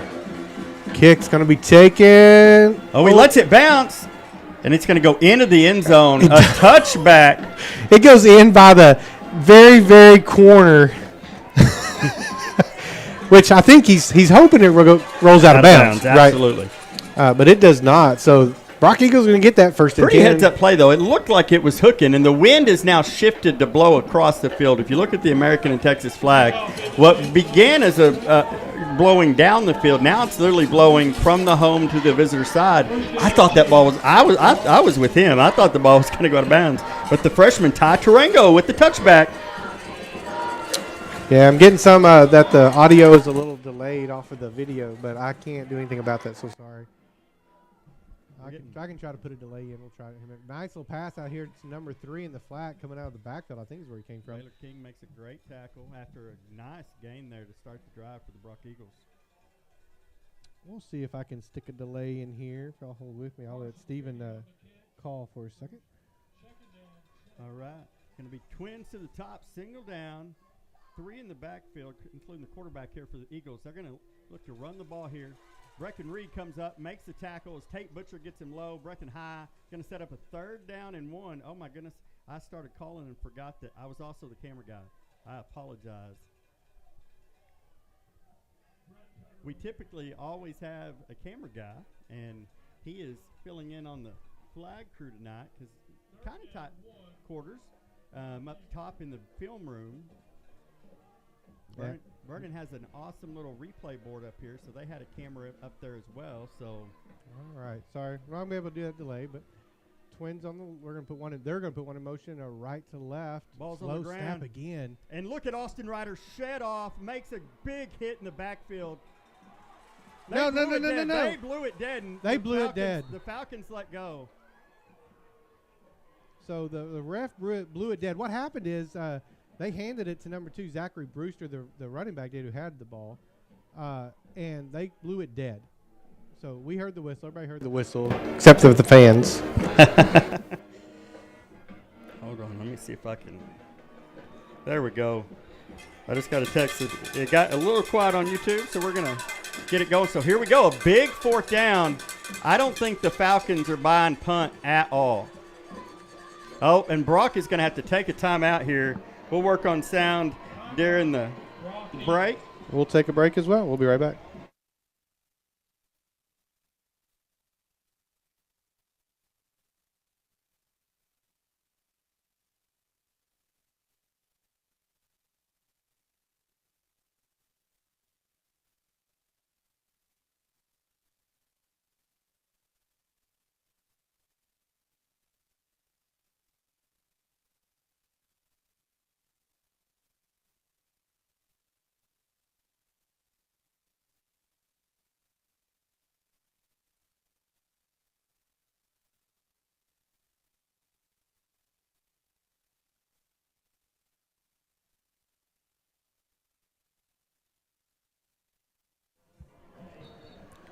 Welcome back to Vernon, Texas. Well, I tell you what, it is 4th and 2. If I'm the Brock Eagles, I'm going.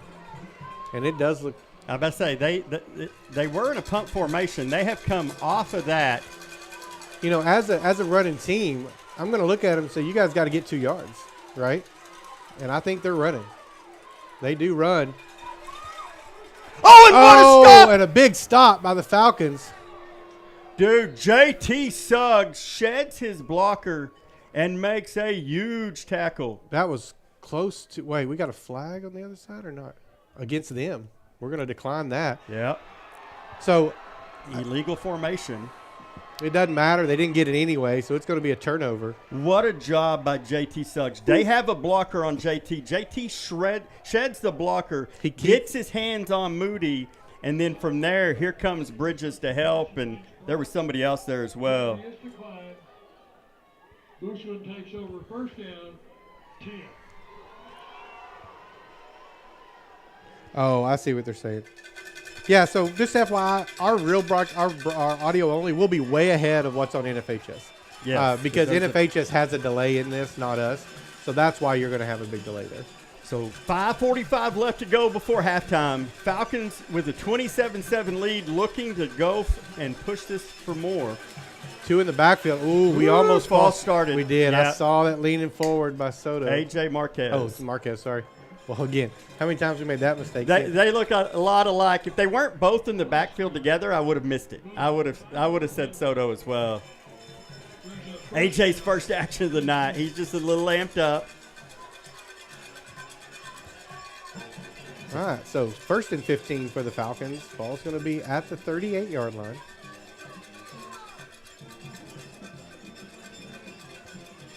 Twins on either side of Jacob.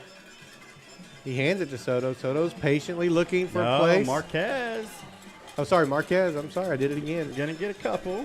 Great job by 55 and 19 there. So that is Hyatt Hunaway and Cade Brent. Before they run, I was about to say, look at them side by side. They look identical in size, in stature. They both run hard. A little misdirection. That was our first time. All right, we've got 5:10 to go here in the second quarter. Falcons on top, 27-7. 2nd and 13, balls at the 36. Soto switches to that left side, trips left, one on the right. They're showing blitz. They do blitz. He pumps. He's got a man over the middle. Oh boy, man, throws behind him a little bit. I think he thought Baylor was going to sit down, and Baylor kept going. I tell you what, though, if he throws to Cole Purcell on that one. Oh, that's a touchdown. He was streaking down the outside because his defender bought the pump. He did, and I tell you what, that Cole Purcell was on a fly pattern down to the end zone, and if he put some air underneath that, it's 6 easy. And that pass to that was to Baylor was behind Baylor. Baylor couldn't make that adjustment to come back. So, sorry, that was 2nd, 3rd. Now it's 3rd and 13.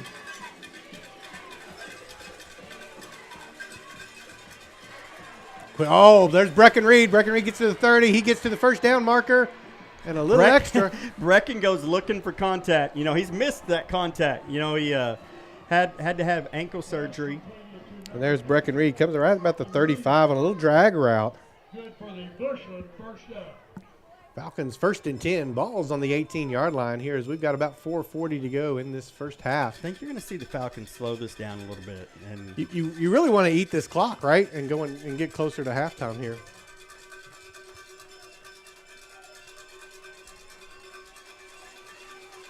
We've got Tate Butcher split out wide way over here to the right. They're loading in the box there. I tell you what. Was that 55 again? It was. Yeah, no, 52. 52 that time. A great job by Brock Riker. After about a 4-yard gain, or 3-yard gain, we'll call it. 2nd 7, nose of the ball sitting on the 15. I'm telling you, Brock is big up front. They are. And they're very physical, and they get those 6, 7 inside the box there. They've been on the field a lot tonight. Falcons are going to come out, typical spread, twins on both sides. Soto offset to the right there. Oh, false start. Yeah. Looked like 62 may have started pulling just a little soon. 2nd down and 12 now. Ball's going to be right at the 20. So a little misfire there. That's happened a couple of times to these Falcons tonight. They've had a couple of false starts.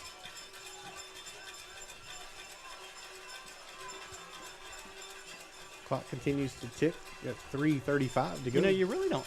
I mean, you hate to lose the yardage, but from a time perspective,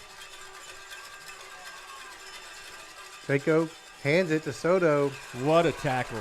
What a tackle by, is that 15 or 16? 15. 15. That is Cooper Massey in the backfield. Good job by Massey reading that play really well. Getting that quick penetration, too. So 3rd down and 11. 1 yard gain there. Not in a big hurry here. If you're Brock, do you think about a timeout, or you say, yeah, let's get the ball? You feel like you've already burned one. Let's hold on to the other two. We're going to empty the backfield. Draco looks. He's got a man who sits. Oh, great defense. I tell you what, 19, Kel Bramblett did a excellent job. We'll see if we can catch this on replay. This is the moment the Falcons miss Weston Forbes, because number 9, Weston Forbes, if he's kicking tonight, this is an easy field goal. 36 yards is easily in his range. Unfortunately, tore his ACL earlier this season, and so now you're left with either the freshman kicker or Sid, who's been handling extra point duty, whose range probably isn't outside of 30 yards. Just not there yet, both younger kickers. The freshman's got the leg, but he's never really kicked in this moment. So they're going to take a timeout, so we'll take a quick break, get us a little drink, and we'll be right back.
Welcome back, everyone. Chris Welch with Stephen Lyle. Sorry, I had my mic down a little bit. 2:42 to go. Falcons took a timeout here to draw up this 4th down play. 4th and 11. Falcons can get a first down at the 8-yard line. They're going to go quad receivers over here on this right side. Watch the drag back across the field. He's got Soto out of the backfield. No flag. Again, they're letting him play. Not surprised. I'm going to tell you, did you see how open Cole Purcell was? I did. He didn't see Cole Purcell either. We talk about those drag routes, those coming back across the field on opposite sides. So Falcons don't make that when Brock Eagles defense holds there. And again, in a game maybe where they're calling a lot of interference, I would say, hey, they maybe should have called that one. But that's fair. They're letting them play. And if you know that, we've talked about it already, then that's fine. Yeah. No problems with it, unless it's just blatant. And it wasn't. So they're letting them play. Twin zone left, single to the right. Tight end over there on that right side. Keep an eye on him. He does block. That's a running play. Up the middle, little gain, maybe 2 yards. Falcon D-line has really held its own because that is a big Brock offensive line. Yeah, that's Reed Watkins there on the play. He's one of the running backs. So 42, which is a Jackson Hart, checks out of the game. He'll play that tight end spot. Howard's already had one big catch for a touchdown earlier in the game. They'll have one in the backfield spread formation. Drops back. Good snap this time. He's getting chased out of the pocket. Heavy pressure, and he's going to try to throw it away. But he ends up throwing an interception. Oh, it came out when he hit the ground. And they really ought to get him for face mask. Almost, because he pulls him down by his head. Yes, they did. No call on that. Interesting. Tate Butcher makes a great play on that ball. Look, Tyler Moody's trying to unload that ball. Smart play to unload it. Unfortunately, when you're falling backwards and you're trying to throw it, Steven, that's probably 40 yards. Yeah, he's from trying where to get, he's at. Yeah, and he was just trying to get it out of play. I don't think he was even trying to throw it. No, I don't think he was either. I think he's got to do two things. One, he's got to throw it out of bounds. Two, he's got to throw it past the line of scrimmage. He does. And he's backed up about 10 yards. And you have to run for your life from Charlie Pitt. Yeah. So, Moody's making the right play. He is. There's no doubt. He just couldn't get enough oomph on that ball. There's no stepping into that when you got 75 in your face, right? And he's 6'3" or whatever he is. He's scary. If Charlie Pitt was chasing me, I'd run. And we laugh though. If you for those folks listening, if you see Charlie Pitt on the street, you wouldn't think he's that big. But man, when he's in pads, And he's old school pads, He looks too. like Dick Butkus out on the football field. I mean, and plays like Dick Butkus. I mean, you talk about a young man that just is so everything about him screams football player. All right, big play here for the Eagles. 3rd down and 8. Ball's on the 21. Desperately needing to convert this 3rd down. He throws it. Oh, and I tell you, they leaked Watkins out of the backfield, and he's at the 40, the 50, cuts it back in and knocks out of bounds at about the 45. Nope, they're going to step him out at the 47. But so I watched a little bit of this film, and he's dangerous coming out of the backfield. And let me tell you, Reed's not small. No, those seams have been open.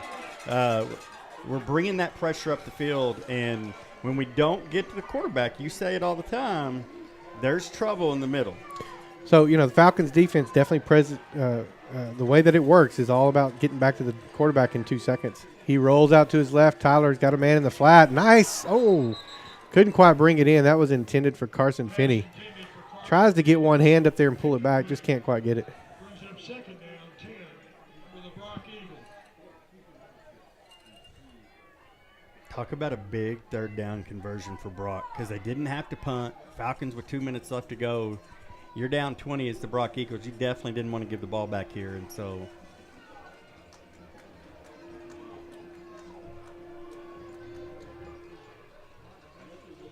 all right, Brock Eagles will come out, spread formation, 2 receivers on both sides. Watkins switches over to that right side of Moody. They're going to put one in motion right to left. Moody drops back, heavy pressure. Thinks he wants the quarterback draw, but no, he hits Watkins coming out of the backfield. And what a tackle by Austin Ryder. Because they had a head of steam, and 25, Reed Watkins, what a play. First off, what a play by Moody. Moody makes a great read because he's rolling, and the initial defender comes off of him. I thought he was actually going to go up the middle. Oh, why is the clock not moving? Because the Brock fans have knocked over one of the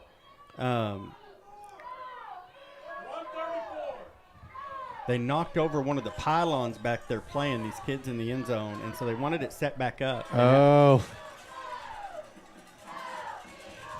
So another big 3rd down here for the Brock Eagles. Looks like they're going to have 3rd and 5. Ball's going to be at the 42-yard line. They put 6 seconds back on the clock to get it to 134. Same formation as last. Watkins offset to the left. He's going to stay delayed. They're going to do a screen. Charlie's trying to catch up. He's going to have a 1st down and then some. He's going to cut outside. Oh.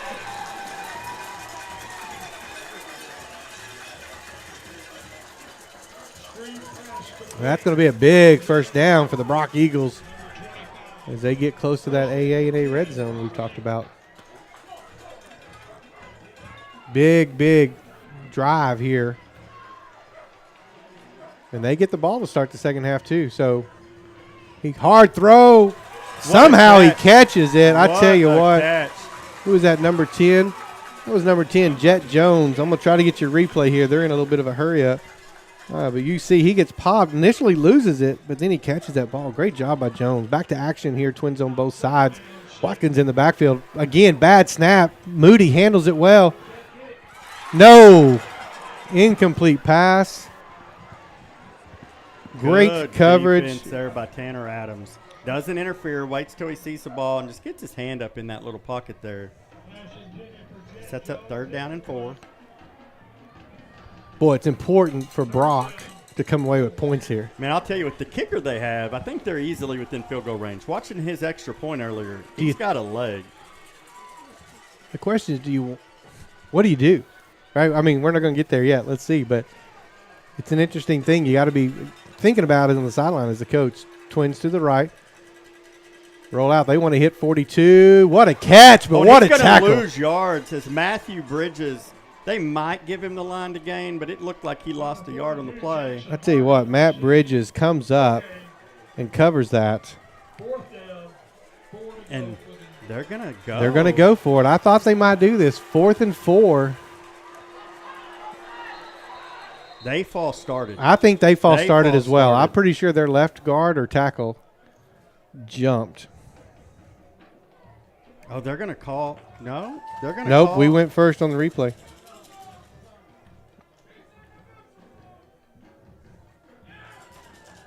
Yeah, we did. And on the replay, you can see we did jump first. Our inside tackle jumps. So, woof. That's going to bring up 1st and 10 now for the Brock Eagles. They can still get a first down at the 1. That is a big, big play. Clock ticking. They think they have 1 timeout left. I don't know that they realize the clock is ticking. Because the clock was running before the penalty, it's still running after.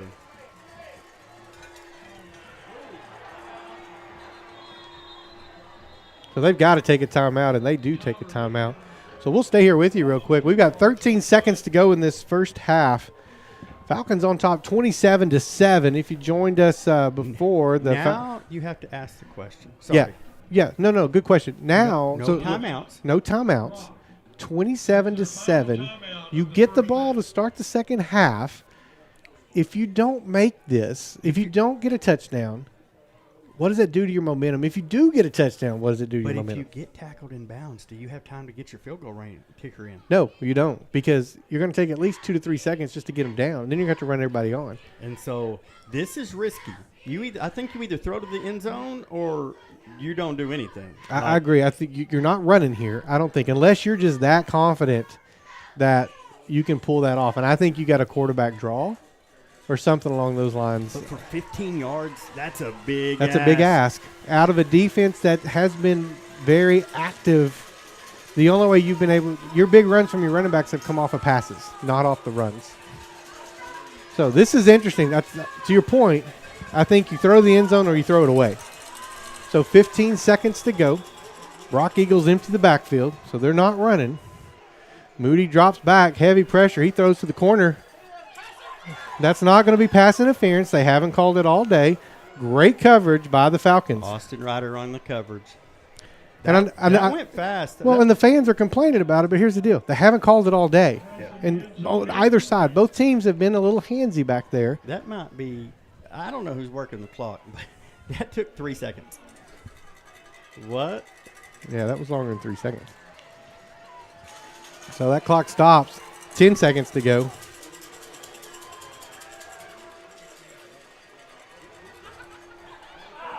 He overthrows this time. So here's the deal. 6 seconds. They're going to kick it. Yeah, you got to here. It's 4th down. Great kicker, by the way. I mean, we saw him kick his extra point. So unless the wind gets him, which the wind has died down a little bit. Oh, I'm looking over here at these flags. 31-yard field goal.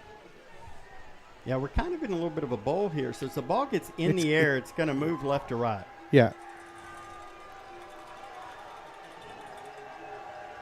So number 9 is their kicker, Brody Baker. Kick is up. And it looks good from here. And they're going to come away with points, but there's still 2 seconds left on the clock. So 27-10, nice job by Baker. Boy, what difference does a kicker make? No, I'm telling you.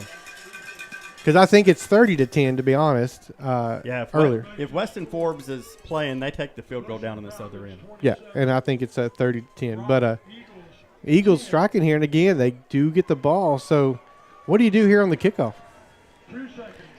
Squib it down the middle is what I would probably do. Yeah, and if I'm the Falcons, I'm going to pick it up and let the two try to return it and take this thing to the half. Do nothing fancy here. Yeah, I think if we'd have told Coach Reynolds, hey, you're going to go into half 27-10 up, would you take it, even if you're not getting the ball? And he'd say yes. And so no reason to do anything too out of the ordinary here. From a momentum perspective, if you're the Eagles, how big is that field goal? I don't think it is because you felt like you had to have a touchdown there. And so for the Falcon defense, I think the Falcon defense is saying, hey, we just held you to a field goal. Yeah, no, good point. It's kind of like Jim Ned last week. They went on a 10-minute, 56-second drive against the Falcons, but at the end of the day, they came away with 3. And so he does. He pooches it. This is where you just want to go down. Yeah, don't get anybody hurt. Call the flag. Call it. All right, as we head to the half here in Vernon, Texas, at Line Stadium, it is 27-10 Falcons, and we will take a break and be back for the third quarter.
Well, welcome back, everyone. Chris Welch and Stephen Lyles on NFHS broadcast, as well as an audio-only broadcast of Bushland Falcon media page. Welcome back to this halftime report. I tell you what, Stephen's got some stats we're going to go over. I'll hit you with some scores real fast around the 3 Division I. Whitesboro at halftime all over Paradise 21-0. Grandview takes care of Pottsboro 29-7 in that game. Other action going on. Let's see. The Llano Yellow Jackets beat Vanderbilt 42-17. And that's it for now, is what's going on. So, Stephen, how about those stats? How are we looking? Here in the first half, the Bushland Falcon defense has come out ready to play. Obviously, with the score 27-10, you know the defense has done something well. Well, -7 yards rushing for the Brock Eagles. Dawson Jaco, 200 yards passing. Let's see what else I got here.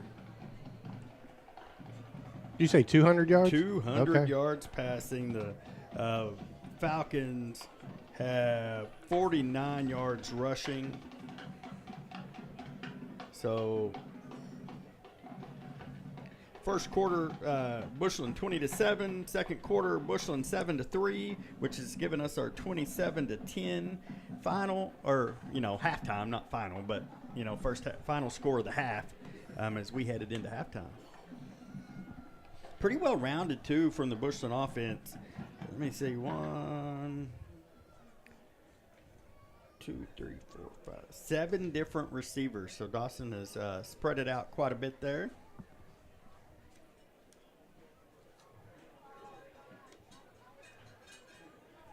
Sorry, we're getting a few things adjusted over here. Got about 2:45 left. Yeah, so I tell you what, the interesting thing is it kind of started off a little bit of a punch-counter-punch going on between, as I think, Stephen, you described it as kind of a heavyweight match. It was, throwing blows back and forth. And a few turnovers there by Brock, and Falcons actually able to capitalize as well. And then there at the end, Brock gets a little momentum and gets down there. But, they definitely wanted to walk away with 7, knowing they're going to get the ball at the start of the second half, but they can only get a field goal as they ran out of time.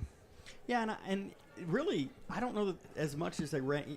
You can say, hey, we ran out of time, the half ended, sure, but it was 4th down. And if I'm the Bushland defense on the other side, as much as Brock feels like, hey, we got the score, we got some momentum, if I'm the Bushland defense, I'm saying, hey, let's kick that ball off. You still can't score a touchdown. We had one busted coverage.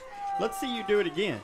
And so I feel like this first drive of the second half is a big drive. It's a chance for Brock to cut this thing to a 10-point lead, but at the same time, it's a chance for the Falcon defense to come out and continue to just impose its will on the Brock offense. And here come the Brock Eagles. They are the home team today here in Vernon, Texas, in this Region 1 3A Division I semifinal game. Kickoff was at 2 o'clock today. We're about to get this second half started. If you're joining us on NFHS, thank you very much. Shout out to that group that's been very helpful this year to us as we worked through them for volleyball and football this year in the playoffs. And what a great, speaking of volleyball, just what a great atmosphere it is. UIL does a great job at that state volleyball tournament. Obviously, the Lady Falcons making the state championship game. Tommy and I got to be down there for Thursday and Saturday while you and I called the Gym Net game last week in Lubbock, and just a great atmosphere for volleyball. And we're really into that time of the year where it's a great atmosphere for all sports. I mean, football last week being at Lowry, here in Vernon, 2 teams that just a lot of history and a lot of pride. Recent history, right? Yes. I mean, definitely gone at it. A few years ago, just down the road, played in an overtime game. That was a slugfest ball game, to say the least. Yeah, and, we talked about it in the pregame. Region 1 runs through Brock until somebody knocks them off. And so I look for Brock to come out swinging again here in the second half, and they're going to look to defend their turf. They're the defending Region 1 champions. They were the state runner-up last year. They played for the state championship, ran into a quality Lorena team down there at Cowboy Stadium. But all right, so get this second half started.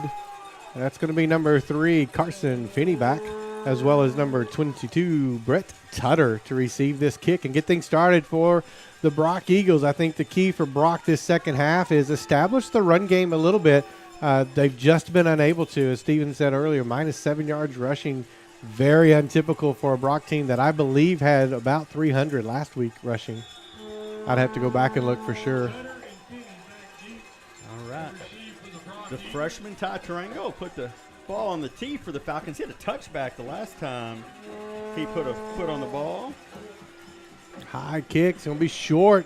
I'm checking about the 30, and he's going to get up to about the 41, 42-yard line. For number 62, Cannon Melvin in there on the tackle. Let's see where they finally mark. I'm pretty sure it's a 42.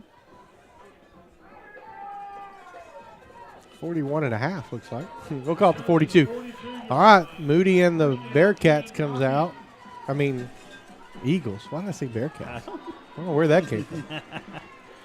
The Brock Eagles. He's going to empty the backfield. Drops back. False start. Pull back.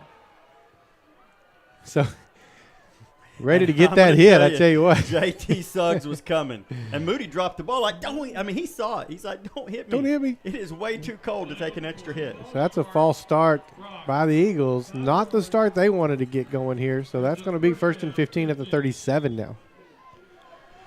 I'll tell you, they had something working up there because I think they saw something about it coming out of the backfield. they did. They shifted that guy out. Oh. That's a false start on them. I think 42 left early. We'll see. And it drew the defense. We'll see. Or they might call it the other way. Oh, they did. They called the – I was afraid they were going to call it the other way because we jumped in there first and then he took off. So that means they're going to say we drew him. So, well, we're back to where we started. 1st and 10. just a Ball's little at the lamped up 42. there. JT Suggs. Both teams ready. Now, I'll tell you, if they watch a little film, that defense was a little jumpy last week. They going to get us again? No, they false started that time. Yeah, I believe you are correct. Yeah. Yeah, they moved. So Aiden Sawyer, number 7 for the Falcons, is coming up on the edge, and it actually drew the right guard. Like, I guess opposite side. He's looking down at the ball and sees him and just flinches. So we've gone back and forth and back, and we still are at 11:53 to go in the third quarter. 1st and 10, or 1st and 15. Sorry, ball at the 37, and we're back to where we started. The second time we started. They're going to keep one in the backfield, and that's going to be Tutter. They're going to hand it Tutter. No, quarterback does keep it. JT Suggs, Charlie Pitt, Jackson Fetch, all met at the quarterback. Give him a half a yard on that one, maybe. Short game. Yeah, they're going to give him a yard. So that's going to be 2nd and 14. Ball's going to be at the 38.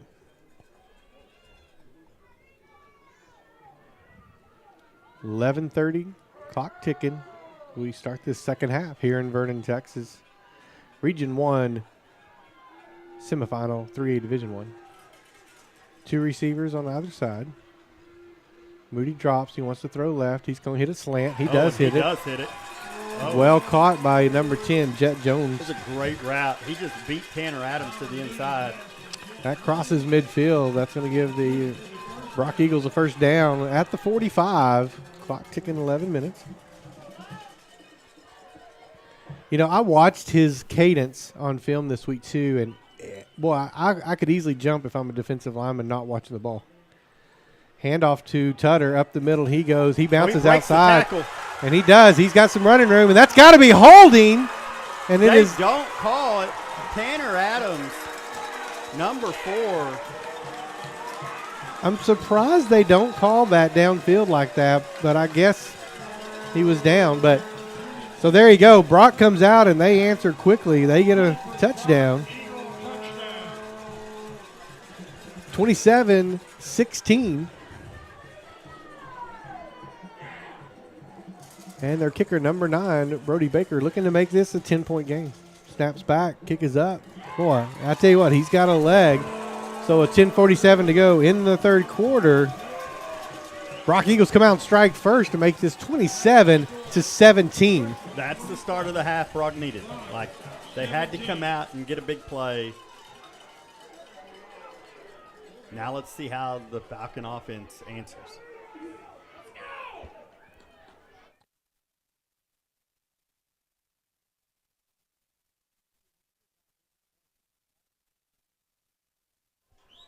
All right.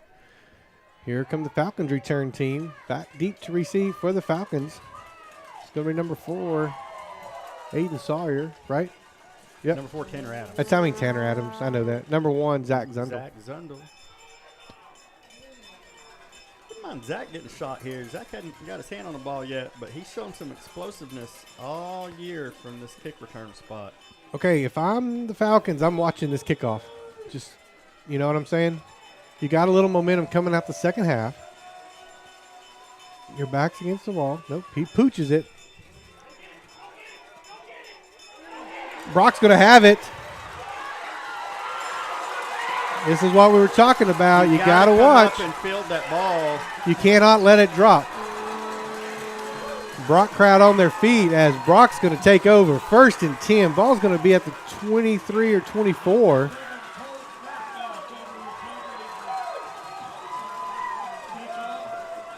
Boy, you do not want to give momentum here, Steven. If you're the Falcons, this is where the defense is going to have to really step up. We were talking at halftime. You cannot count out a quality program like the Brock Eagles. No, they're not done. They've been here. They've done this before. They're not in a panic. A couple of big plays like that. I mean, let's see what this Falcon defense has in store. Quarterback keeper, and he is swallowed up in the backfield. I believe that is J.T. Suggs in the backfield, along with a few other Falcons. So that's going to be a 3-yard loss. 2nd down and 13. Ball is going to be at the 26-yard line. You know, one thing the Falcons' lack of wrapping up has hurt them a couple of times, and that big run earlier is definitely one that is because of not wrapping up. They're going to have twins. They're going to be tight, though. One in motion right to left. Quarterback rolls out. He wants to throw. He throws a bullet, but it's short and a little low. That was intended for number 2, Zachary Brewster. Moody pass intended for Zachary Brewster, incomplete. That may be the most zip we've seen on a Moody pass tonight. He's Man, a little amped up. that had some velocity on it. If he sticks it where he needs to stick it, that's a completion. Because Brewster had good position coming out on that little out route. They'll bring Jackson Hart back on. Watch Jackson Hart, 42. He'll line up typically in that tight end spot. He's been in the backfield some. Nope, he's going to go to that right tight end spot. Keep an eye on him. Breckenreed back there spying him. Quarterback under heavy pressure. He dumps it off, and that's going to be short, though. That was completed to Zachary Brewster. Do you take the points and make this a one-score game, or do you go for it? I think Brock's going to go for it. They feel like they have all the momentum. 4th down. Got about 4 to go. Ball's at the 17. You've got heavy momentum here. I think they feel like they're in good position. Falcons shuffle in some personnel really quickly there. Wow, Brock takes an early timeout. So with that, we'll take a quick timeout. We'll be right back.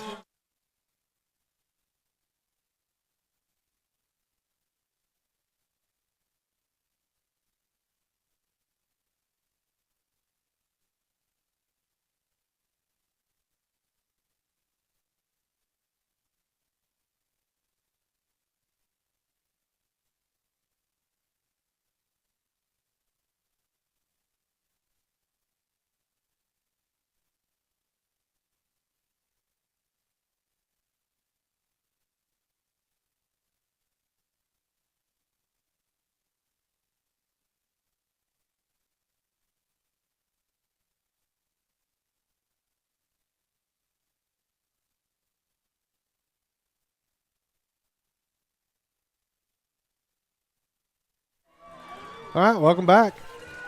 Brock talks it over on the sidelines, decides they are not going to go for this, so they're going to kick it. I think that's we talked about it. I said both of us have coached before, I'd probably take the points here because it brings you within a touchdown. And they, again, great kicker. Number 9, Brody Baker, has got a leg. Snaps back. He kicks. Kick is Well, good. he's almost automatic, isn't he? And that makes it a one-score game with 9:25 to go here in the third quarter. What a first 2 minutes and 35 seconds in the second half for the Brock Eagles. You bet. You know, they come out down 27-10, and, boy, within 2.5 minutes, they're coming out, and they've cut that lead to only 7 now. So that's a big swing in points. That's a big swing in momentum. Big damage control there by the Falcon defense, though. After the sudden change, kickoff return botched, Brock recovery, they hold them to 3. Now you just feel like if you're the Falcons, you just so what's settle into offense. The conversation to special teams? Again, I'm watching this. So you got momentum. If I'm a special teams coach and I've got good momentum, I'm going to try on sides right here. I really am, because I think you want to change the momentum of this ball game. If you don't get it, it's no big deal, because, again, I think you're kind of amped up right now. Yeah. And we've been returning between the 35 and the 50 anyway. So, really, you're not giving up a whole lot. But I definitely would bring my middle guys in. As they're going to do it again. Tate Butcher. Oh! Tate calls the fair catch wisely, but then gets run into by his own man, but holds onto the ball. Gotta communicate. That's the back guy's responsibility to see that your mid-level player has called that fair catch. Absolutely. And Tate clearly had it. You know, he moves over, easy catch. So can DJ and this Falcon offense answer? Yeah. Brock Eagle fans, we're on the home side. They're wanting an answer. There goes Soto out to the side, and he gets 1 yard maybe, if any. Gets a yard. So we are on the home side. So if you hear any crowd noise, that's definitely from the Brock Eagles, really urging their team to come up big here, because they feel like they've got an ample opportunity to get right back in this ball game, which they have. Playoff atmosphere here in Vernon, Texas, for sure. It is. Falcons going into the backfield. Tate Butcher's going to get it. Swing on the right side. He can't make that corner. Tell you what, on the other side of the ball, Zach Brewster coming up big. He's playing both sides of the ball tonight. A big third down for both sides here. I don't know. I think we false started. The Falcons did. So that's going to send them back 5. You know, so that's going to bring up third down and 14 for the Falcons. Ball's going to be at the 30.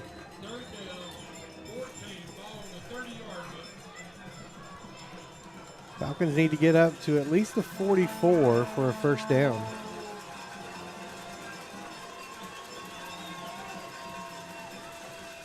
Falcons looking to the sideline for a call. Twin receivers on either side. They're going to pin their ears back. Jacob wants to throw. Oh, what a throw and what a catch by Tate Butcher. Tate Butcher looks like Julian Edelman out there. DJ throws it where only Tate can get it. Falcons hand off to Soto. Big push. He's still driving. And he's going to end up with 5 yards on that. Second down and 5 for the Falcons. What a big first down for the Falcons. Whew, huge. Way to protect. Off the field. DJ stepping into that pocket as well.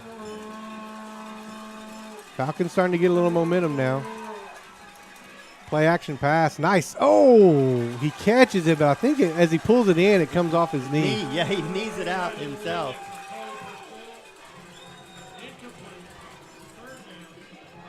So third down and 5, another big third down.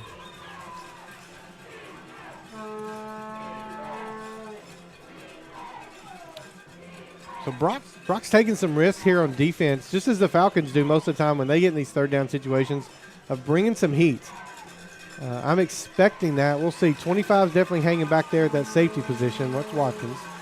They're bringing a blitz off the corner. DJ's got it, man. Oh, just off the fingertips of Cole Purcell. And, man, if he could have seen Brecken Reed, Brecken was streaking down the middle. Yeah.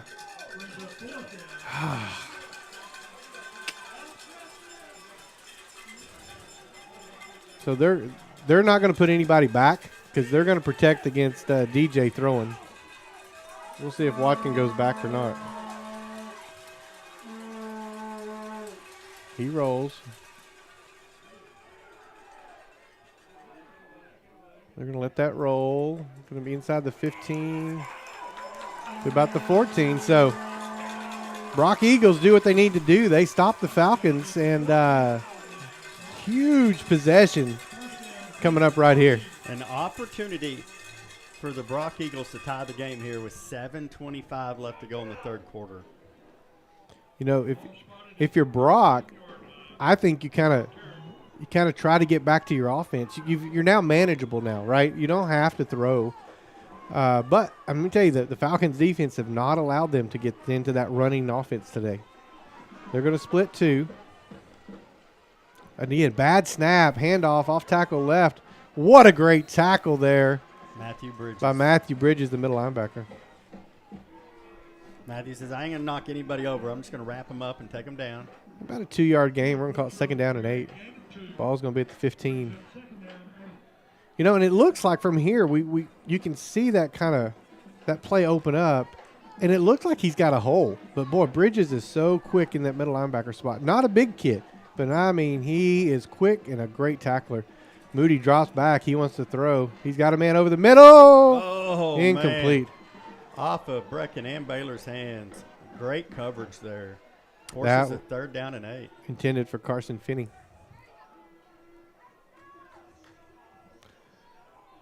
So big third down and 8 here.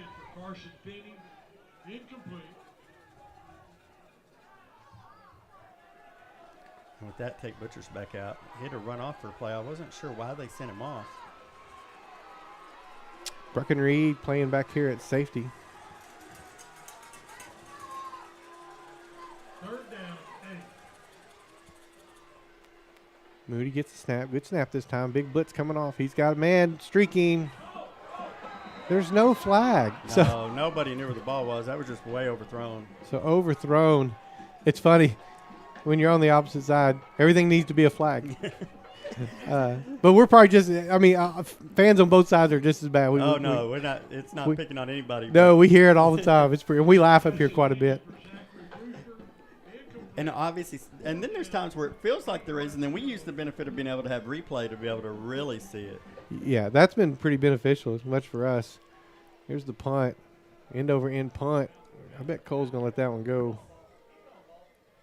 Oh, he touched it. That's going to be down. That'll be down at the 44.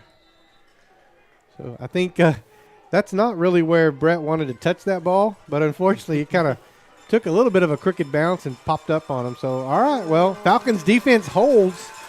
Falcon fans breathe a sigh of relief. The defense settled back in. Now you need the Falcon offense to respond here. 6:34 to go. From a momentum perspective, this is where you want to shift that momentum. Twins on either side for the Falcons. Hand off to Soto up the middle. He follows his blockers. Nice little push, and he's going to get 6 yards on that. That's going to bring up second down and 4. Oh, 77.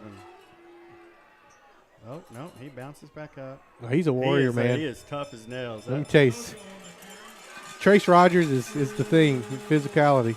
There's DJ up the middle. Big run for DJ. He's going to have a big first down. And he laid a pop as two guys are going to be slow to get up. Yeah, Trace is really hurting. He's holding that. He's got that, I don't know the injury, but I would assume it's his wrist or hand. He's got a cast on there. He's also their center. He's playing both ways, and he come off holding that hand. 57 comes off dropping his helmet as well. Yeah, I think he's the one that took the hit from DJ. Yeah.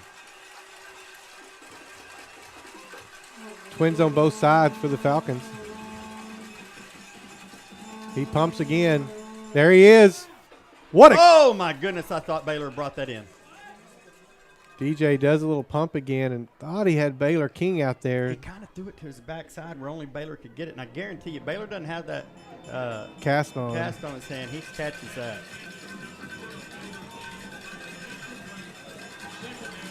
I'd look for Baylor out of the backfield here. 2 in the backfield. Little shuffle there to Soto. Soto gets it in 54. Whew. That is a big hit. Hunter Fay, man, he popped Soto for a short gain there. It's a 3rd down and 6. You feel like from here, you got 2 downs. So, obviously, you want to get it on 3rd down, but if you get close,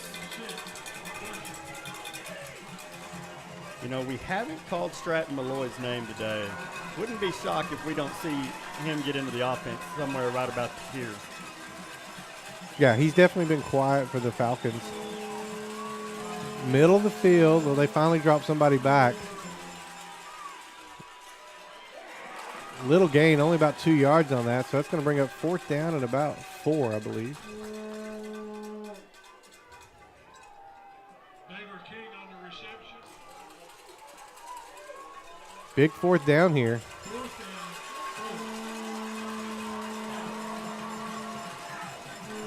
Trying to get them to jump a little bit. Brock Eagle fans on their feet, supporting their defense. We're at 4 minutes and 35 seconds to go here in the 3rd quarter. The heavyweights are punching. Falcons 4th down, need 4. We do a little pump again. He sends it down to Tate Butcher.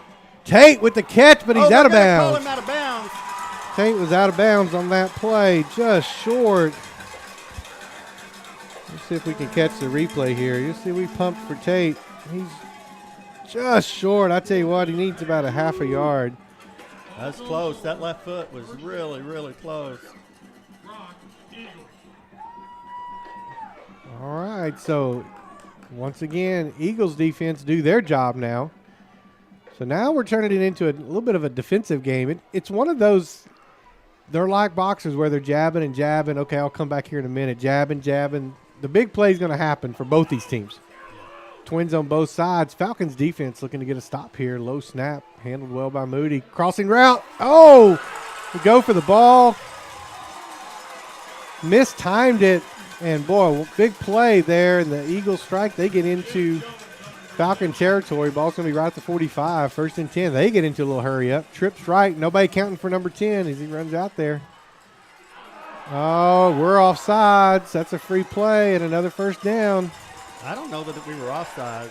They didn't throw the flag. I thought we did jump, Steve. I thought we were in that neutral zone. Look at the Brock Eagles getting a little hurry up. That time we definitely were. So they're going to get a free play. That's twice Shrewsbury's down there and he's going to come out. You know, and we kind of had the jumpies last week as well. Yeah. We've actually had the jumpies for the last several weeks. Just so aggressive, like such a desire to make a play. Sometimes it's hard to look down that line and watch that ball. Bushland, 5 yards. Still 1st down. Now 5 yards for the 1st down. 1st and 5, 3:51 to go. Eagles looking to strike here, and I tell you, this is not, if you're a Falcons team, this is not the momentum shift you were looking for.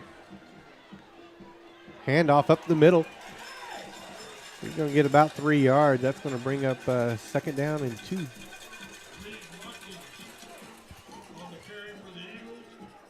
Brock has changed their tempo. They're going quick to the line now. They are. They're almost as fast as the Falcons tend to be. Moody. I keep watching that snap. It's almost like he ought to get a false start. You know what I mean?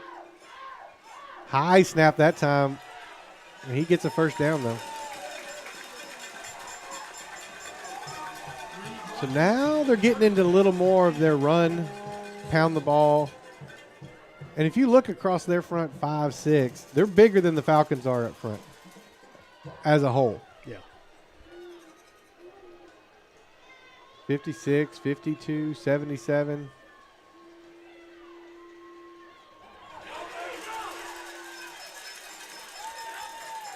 Then you got a 5, 6 yard gain there. Call it 5. That's going to bring up 2nd down and 5.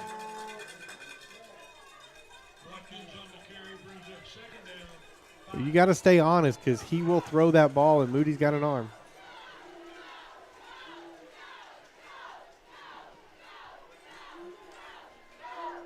Falcons defense need a little bit of a break here.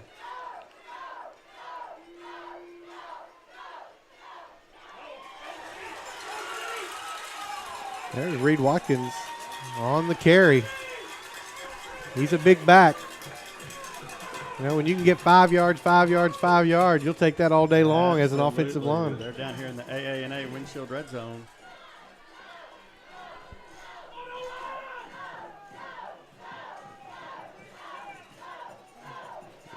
Eagles looking to get in that new vision touchdown there as well. Ooh, man.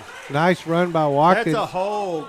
42 is holding the whole way. Did they throw a flag or They not? did. Okay.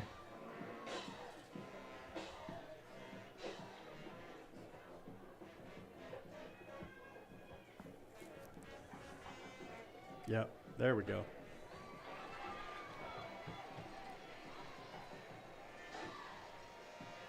Falcons going to shuffle in a few players.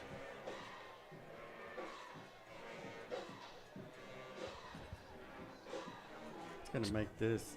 I guess it's still just second down and 20 because it looks like they can get a first down at the half-yard line. Oh, wait. It'll be first and 20. Oh, yeah. They're only marking it about 7 back. They're saying because it was passed on. Yeah, the hold was down the field. So that was on first down. So first and 16.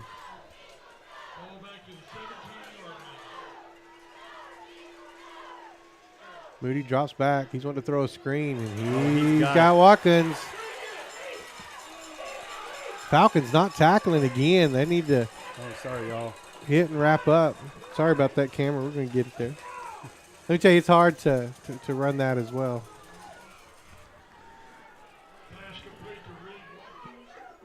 Second down. It looks like about 5. They can get a first down. Terrible camera work there. We should fire the camera guy. Ball's on the 6.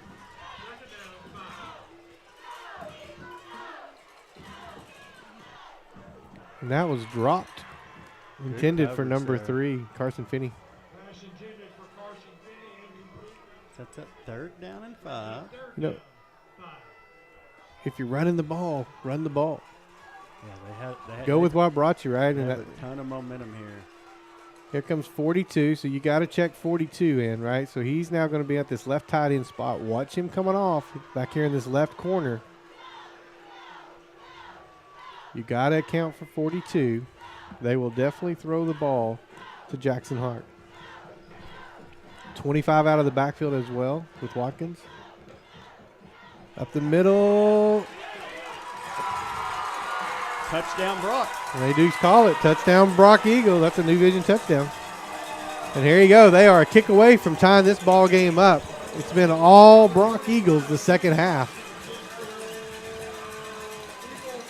Coming back from 27 to 10 to now pull within 1 pending this extra point. And Brody Baker snaps back, kick is up. And there you go, folks. We are all back to how we started this game. All knotted up. 27-27. We'll be right back.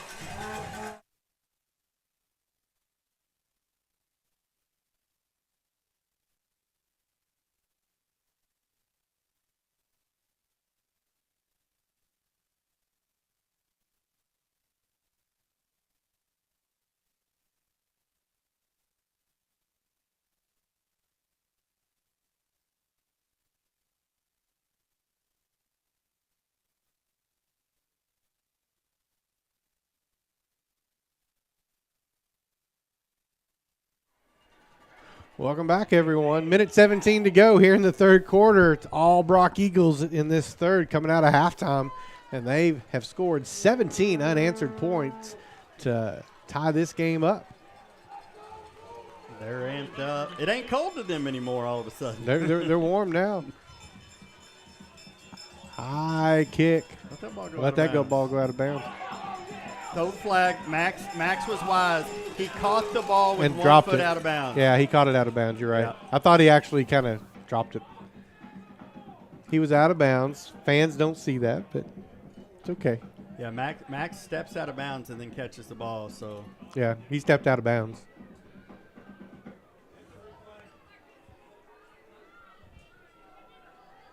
So they're going to get it at 1st and 10. Ball's going to be at the 30. Falcons going to come out. I tell you, they need to get a little momentum. The Falcons do. Twins on both sides. We've run the ball every time on first down just about. Not this time. Oh, that's a face mask. Oh, look at DJ get away. And Gavinia makes the catch. It's going to be about a 3-yard catch. But how did they miss the face that was mask right in front of the official? DJ got a face mask. Very similar to what happened on the kick return when Brock was returning when our kicker got him. Or the Falcons kicker did. Twins on both sides. Get a little gain there. Hand off to Soto up the middle. And he pushes forward for about 2 on that. So we're going to call it third down and 4. Again, big third down here for the Falcons. You really want to get something going. You need to convert this.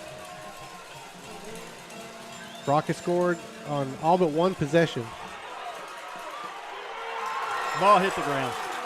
That was incomplete.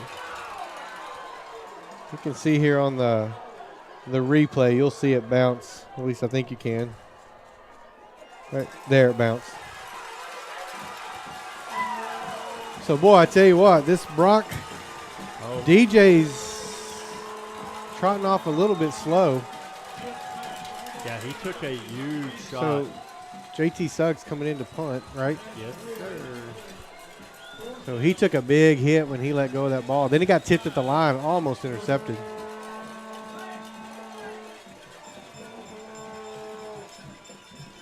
High punt.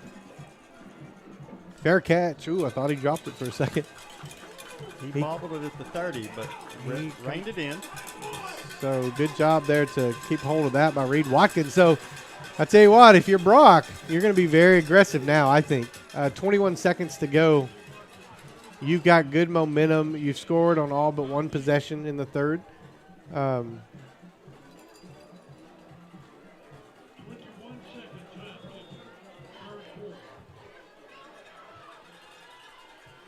Let's see what they've got in store. Moody brings out the offense. They're going to have two split to the right. One down here at the bottom. I'm guessing a heavy dose of run, but we will see. Falcons not respecting the pass right now. Throw one over the middle, and he is wide open. I tell you what, great play. Carson Finney hits that slant. No safety help in the back. And just like that, first half versus second half, Steven, telling 2 halves so far. I'm going to tell you, what a third quarter by the Brock Eagles.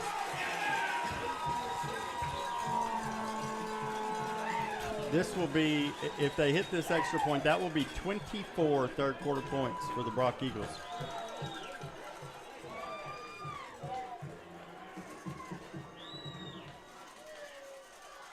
There's the snap. It's back. It's up. And it's good. So there we go. Brock Eagles take the lead. First time since the first quarter when they went up 3-0. They take the lead 34-27. We'll be right back.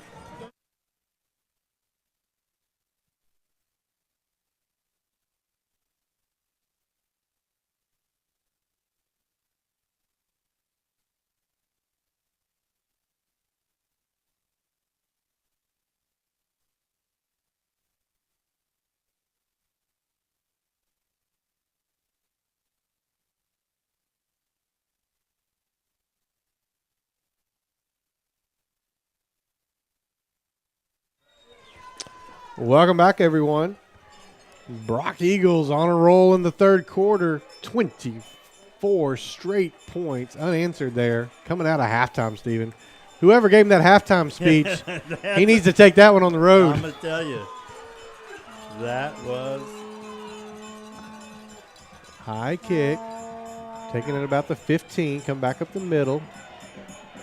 Max Rodriguez. There's Max Rodriguez. He's got one guy to beat. There he goes! Oh, are you kidding me? They're going to call a flag so far behind the play. Let's see who this is on, because Tate is tangled up with the guy. You can't see it on the replay. Just when you think the Falcons are going to get momentum. And they call it on Tate Butcher. That is a terrible call. And he's tangled up with the guy. And here's why it's a bad call. They're both going at it. They are. Let me tell you, they're both struggling on the block, and it's no holding. Preliminary signal holding Bushland.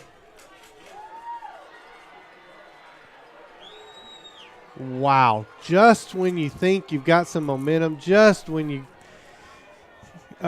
that's going to tell you what, that's going to be the end of the quarter too. So we're going to Penalty 10 yards from the spot of the foul. Wow.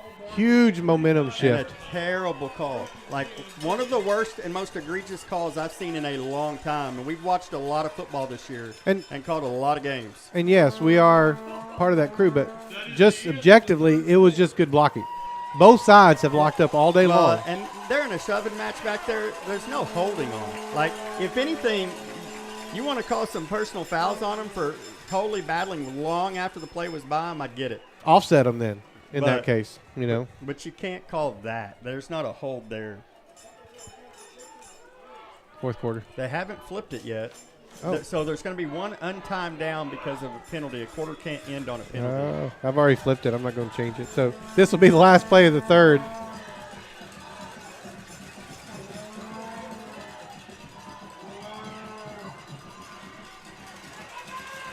So call it. Okay, they've got to start calling this off a little bit too. So, all right. Well, with that, we start the fourth quarter. We'll be right back.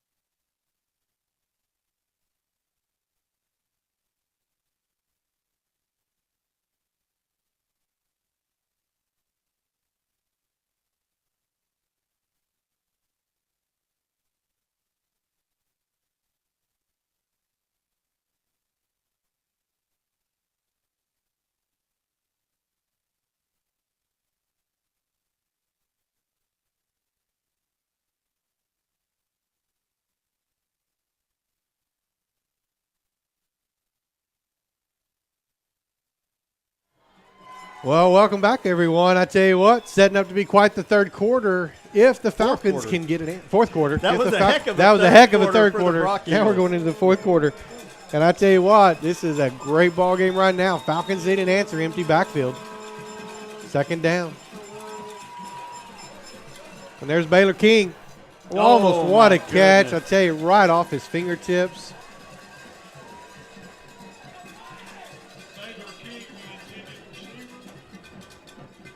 Just a little long. You know, DJ hasn't thrown this direction since the first quarter, and at that time there was a pretty stiff headwind right into him.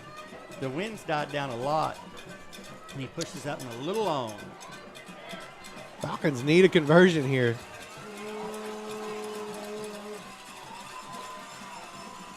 And they overthrows. And I tell you what, 3 and out is not the answer. Falcons have to punt again, and you do not want to put this ball back in Brock's hands. They have all the momentum, and their offense is firing on all cylinders. And they are, I mean, this Brock sidelines, these stands, they've seen this come back.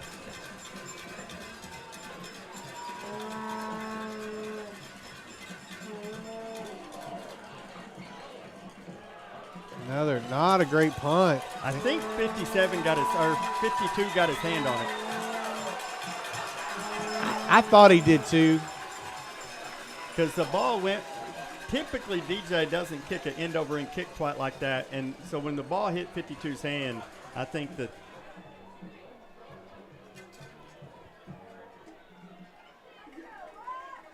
Bushland's hung their hat on their defense all year. This is where the defense has to make a play. Defense was really made huge plays in the first half. They did. Very opportunistic. That's got to come back the second half. But how important is that discipline, right? Because let me tell you, that offensive line is giving him some time to block. I mean, it's some time to throw the ball right now when Moody throws, although heavy dose of running earlier. Get a hand on it, but there's 22. We haven't seen much of him today. And he gets shoved out of bounds. Saves the touchdown. Brett Tutter, really, Reed Watkins has been the go-to back as of late. Tutter's the speed back. And I tell you what, Tutter got off that tackle on the left side. They're going to go heavy tempo. I'm handing it to Tutter again. Yeah, you know he's got speed when he beats Tanner Adams to the edge. Watching a lot of film for them, 22-25, definitely a tandem. 25 is a little bit more of your bruiser back. 22 is going to be a lot more of your speed back. They're going to hand it to him, but and Charlie Pitt meets him in the backfield. Says, I'm getting a little tired of it. Charlie Pitt with some quick penetration back there to get in the backfield to gobble that one up.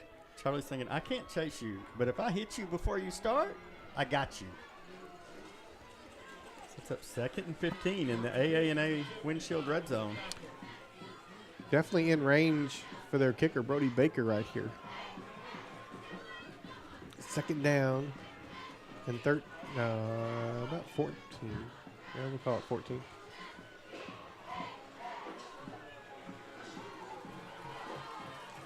One in the backfield. Moody drops. He's looking left. Over the middle. Woo! Matthew Bridges almost comes up with the interception. He timed that jump perfectly, and it just went off his fingertips. Moody put some of that heat on he threw earlier. That's a hard one to catch. So now 3rd and long. Let's see if they throw something underneath. Just try to get some extra yardage and maybe get that first down. Jackson Hart checks in. That's their tight end. He's been pretty lethal at times. He has. He's tall. Long touchdown in the first half. He's a tall, big target. So he's going to line up in that left tight end position. So watch him and then watch Tutter coming out of the backfield. We're going to roll right. Well, we might get a flag there from the Falcons. They do not. I thought Baylor King's getting a little handsy over there. But, again, they've let that go all game. So, they have. And, again, if it's going to be blatant, I think they would call it, right? But it's not. It's just kind of handsy, touching back and forth, pushing a little bit here and there. But it's not that heavy shirt grabbing, yanking you down kind of interference. We said this earlier, the power of a good kicker. Brox has shown that he is lethal with that right foot. Well, and we haven't gotten close to his kicks either, right? So as far as the Falcons go.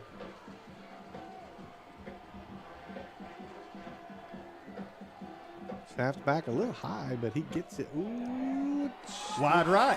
Oh, no. No, he got it. Ooh, so just like that, it's now a 10-point game. 27 unanswered points. Yes.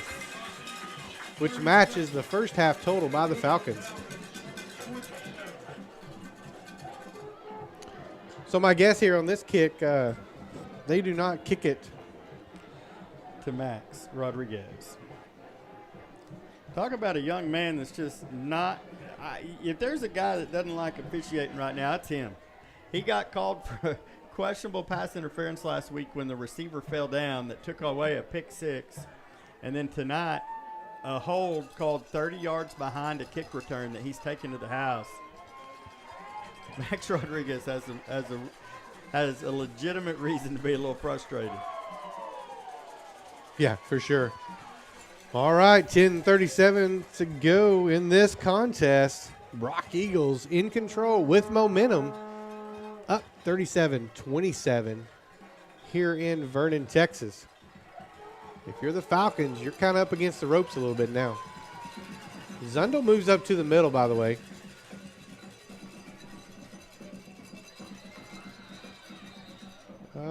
Offsides. What did they call?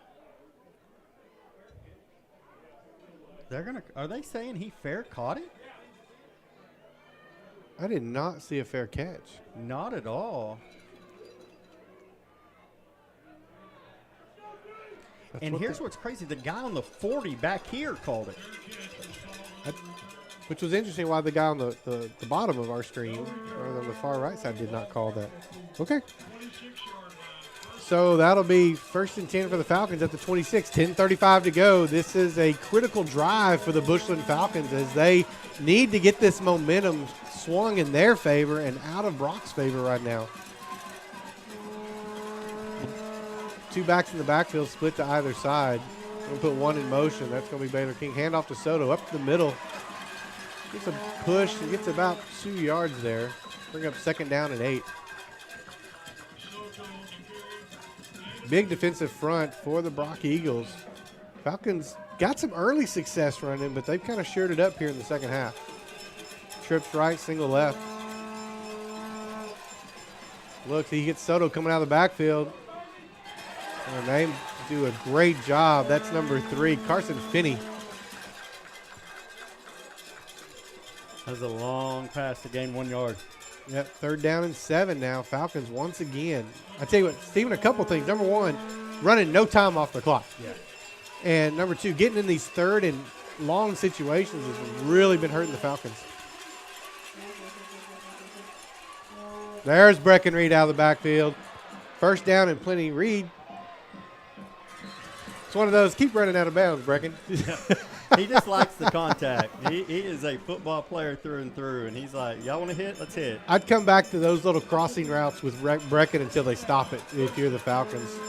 Falcons do convert, get a 1st down. Looking to throw a little out route to Breckenreed. Can't quite get him.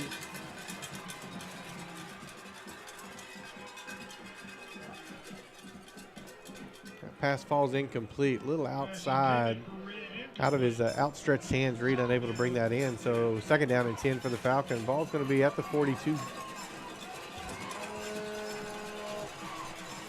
2 receivers on both sides. DJ drops back. Look to throw a screen, looks like. And sniffed out by Carson Finney again. And I'm going to tell you, they had a convoy out there. If they that wasn't Carson Finney, was it? That was Zach Brewster. Yes, it was.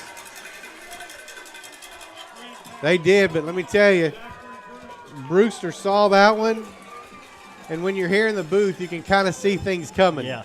And he split 2 guys, 2 of our blockers out there, and just made a great play. So that's 3rd down and 12 now for the Falcons. Oh, that's probably a false start. False start for the Falcons.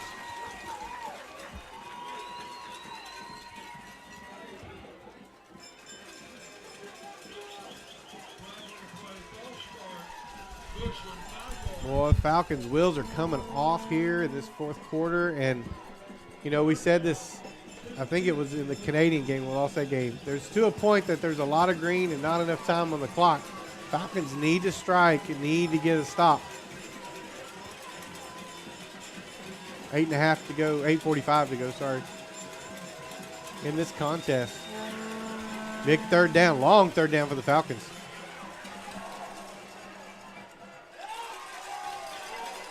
Not even close. Had to throw it under duress and just threw it up, and Tate never saw it.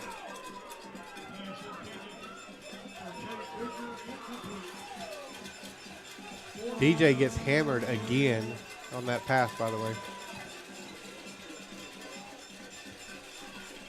Suggs out the kick. Really need to get this one deep.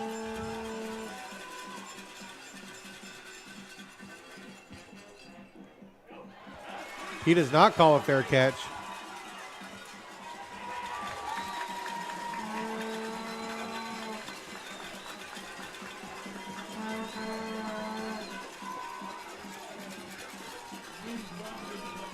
.8:25 to go. It's got to be a quick defensive stop by the Falcons. If you really need a turnover, but I think what you're about to see is Brock Eagle running game. Yeah, heavy dose of the run. I wouldn't put the ball in the air at all at this point if you're the Eagles. Why? You're up by 10, 8:25. You want to run time off the clock. Your defense has stopped the Falcons every single play out. Falcons have got to figure out how to get this ball back. And we've talked about it before. They've got a big offensive line.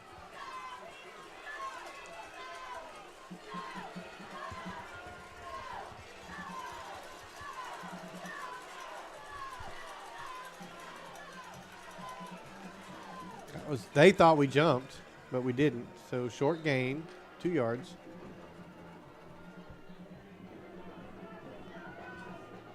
The Ironman Award today goes to 77, Trace Rogers. I tell you, that guy, he's holding his arm almost every play. He's hurting. And battled both ways all night. God. Hats off to Trace tonight. We watched him struggle early with the snaps, but seems to kind of have those back now. But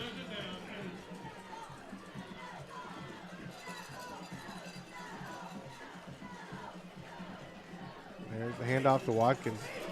Wow, he posted first down. He's going to be about a yard short. Reed Watkins.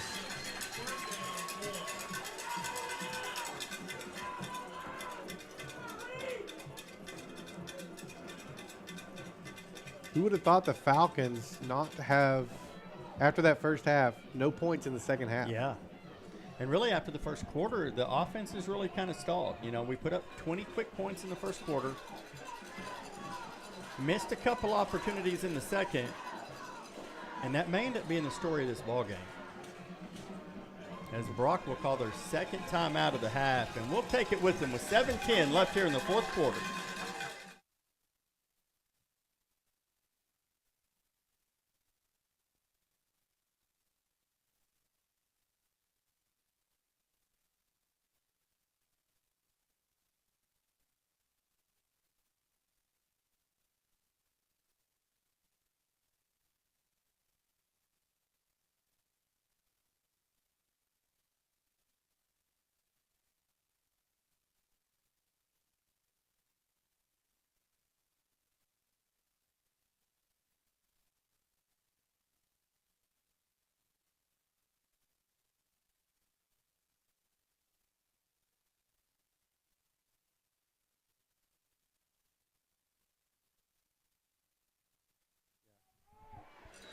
Welcome back, everyone. Chris Welch, Stephen Lyles here, NFHS Network and Bushland Falcon Media, bringing you this game from Vernon, Texas.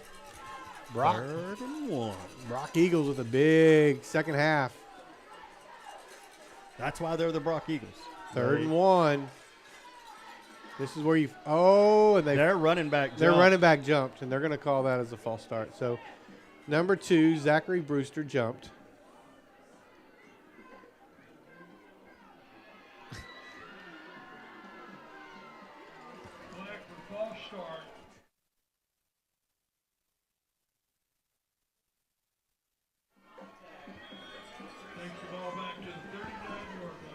All right, that's going to change the play a little bit probably. So now you got a 3rd and 6. It was on the 39. I still don't put this in the air because I'm going to call this two down territory. Oh, they did it again. The tight end went and the running back went. If you watch, both of them, the running back leaned forward, and 42, the tight end took off. And we knew what play they were calling. Yeah. They were going to throw him on a little slant route right over the middle. Try to drop it over the top of our linebackers. Now this really changes things if you're the Eagles. 3rd and 11. But I still power football. That's just me. He doesn't. Moody drops back. There's the screenplay. What a tackle by Baylor. Matthew Bridges. Matthew Bridges in on that tackle. It's going to be 4th down and 8. Be interesting to see. Does Brock they're up 10, just ticked under 7 minutes to go. Do you punt this ball and let your defense have a long field, or do you risk giving the Falcons the ball here at about the 41-yard line? I think their punter just ran on. Well, that's their quarterback. Oh, that is their quarterback. Sorry, I forgot. Nope. I wouldn't be shocked if they don't quick punt this. You know, he's deeper than normal. Now he scoots up, so maybe not. Nope, there he goes. I think that's a smart play, but let's get in the end zone. And it does. All right, so the Falcons have a little bit better field position to work with, and it was almost at the 1. That was almost a great play by 3. I mean, he hustled down there. Carson Finney. He may get player of the game today. I tell you what, between him and Tyler Moody. But Finney's been everywhere. He has. Finney, just a junior, too, by the way.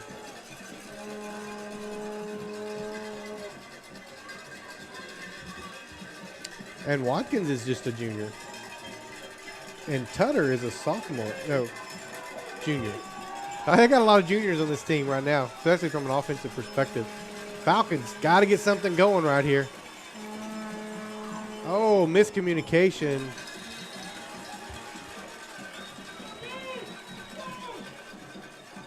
The Falcons are just off the rails right now. They miscommunication there on that route.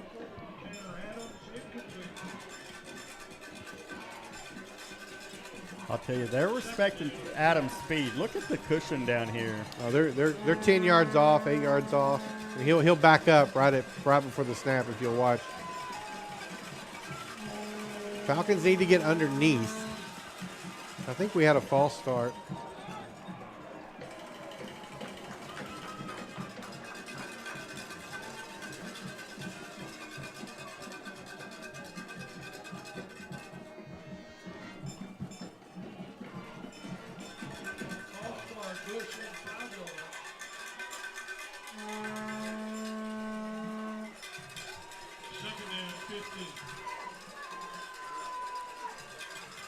The Falcons are running out of possessions here. They've got to get points. I think you got to start picking on the middle of the field in that 10 to 15 yard range rather than your sideline routes. You know what I'm saying? There goes Jaco. Oh, that ought to be a targeting. That is. He definitely went helmet to helmet. He did, and he lowered his head. Well, he actually got it with his shoulder, Steven, on that replay.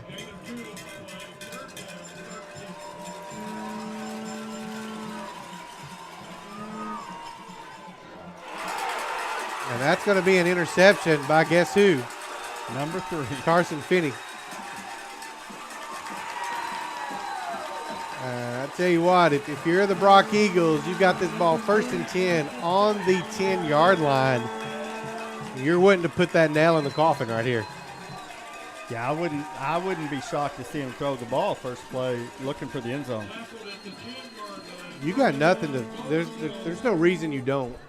But other than to run the clock. Yeah. Again, I go back to that clock. Run the clock out too. Carson Finney, and then hats off to these Brock Eagles. They came out the second half and said, we're not done. Yeah. And we talked about it at halftime. We said, this team's not done. This team started off 0-4. They understand adversity. There's 22. Hitting the backfield by J.T. Suggs. And dropped for a loss.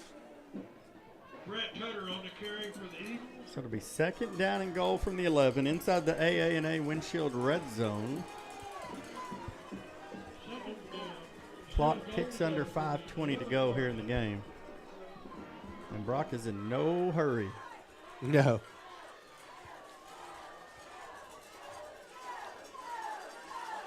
Even if they kick a field goal, they're happy here. Yeah, because they're going to take this down to a minimum 3.5. Oh, he does throw. That's okay. He'll take that pass interference. Oh, get him for taunting right there. Throw it. Oh, I He think did. They finally did. They finally did. They needed to throw that. He's done that more than once in the game. You know, be happy, right? And so I'm not surprised they needed to throw that earlier in the game. And that's why he did it the second time. So you're going to get a pass interference call, and then you're going to get a taunting call. So the pass interference will take the ball to the 6 because it'll be half the distance to the goal. And then it's going to back them up 15. So the ball will actually be at the 21-yard line.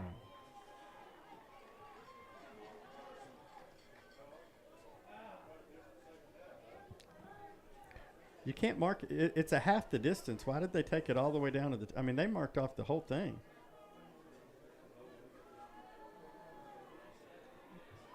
Oh, didn't he shove him right at the end zone, though? It's a spot. Oh, it's not a spot. No, foul. it's not No, a spot foul. unless if it's in the end zone, it goes to the 2. Yeah, that's right. No, you're But right. if it's not in the end zone, it's a half the distance. Okay. No. Wherever they're marking, it's not right. I don't. Oh, I guess it is. 21. It should be at the 21, though, shouldn't it? It should.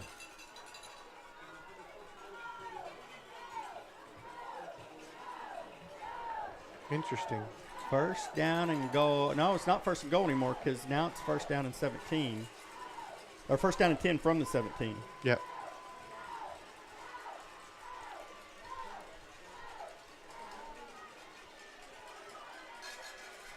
Brock doesn't really hate the penalty because they're just going to eat another extra minute and a half off the clock. They needed those lights on earlier. It's gotten really kind of dark here this afternoon. I guess it is kind of getting to be dark 30, as we'd say.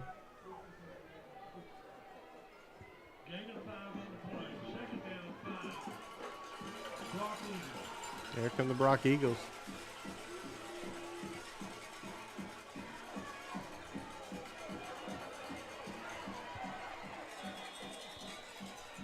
Oh, that's going to draw a flag. And that's a frustration. Who was that? Who's Austin zero? Ryder. That's an 8, isn't it? Oh, it's an 8. That's a frustration penalty by the Falcons. You can't do that. You got to keep your head. If you want your team to have any chance to coming back, and that's going to be a automatic first down. Yeah, and that'll take them back inside the 10. Now, where are they spotting this? This is you don't mark off. It's a half the distance call.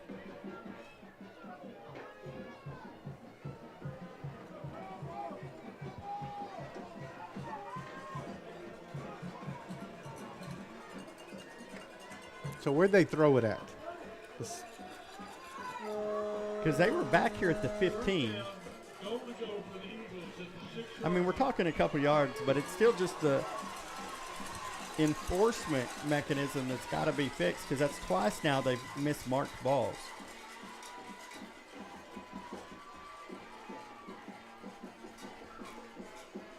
That should have been, oh, they're going to have to call a timeout because that was about to be an illegal formation if they'd snapped the ball.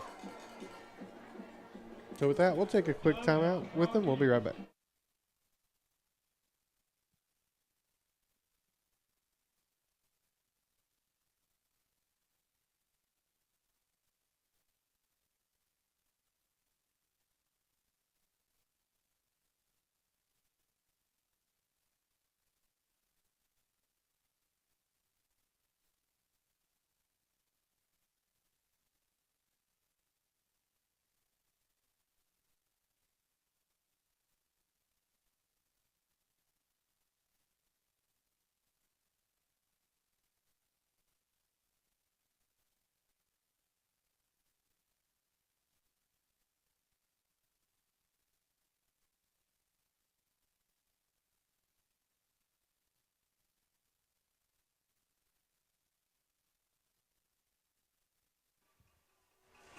All right, welcome back.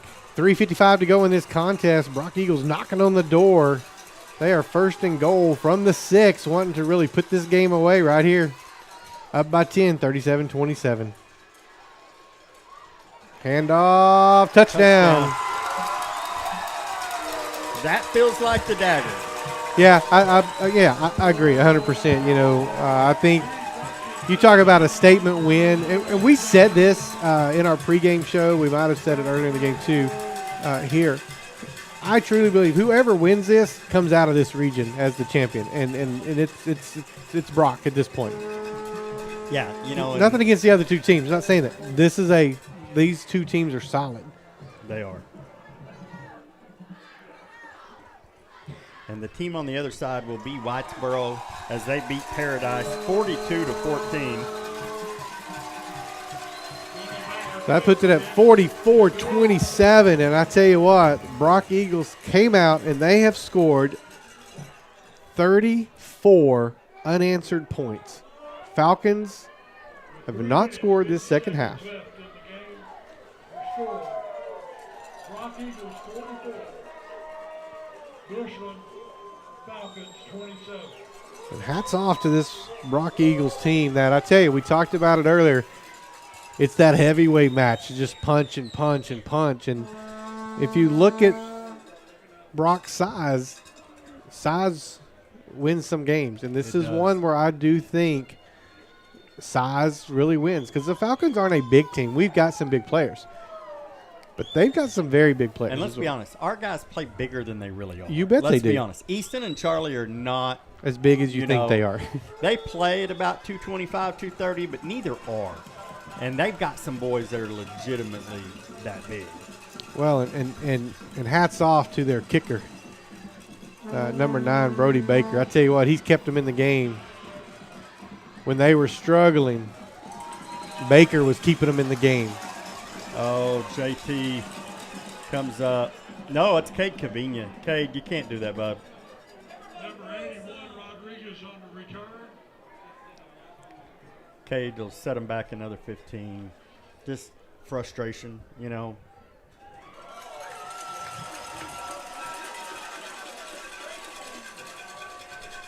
I'm sure there's talking on both sides of the ball going on right now, but Oh, no doubt.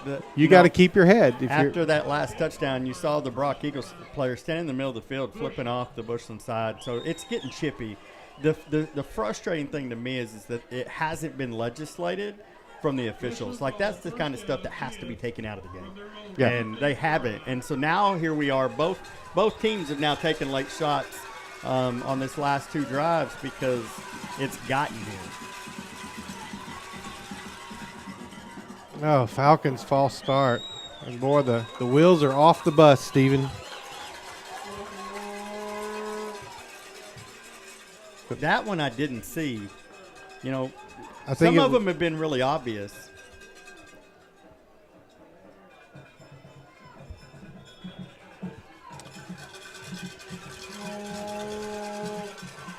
They hand it to Soto trying to get something going. He goes up the middle, tripped up.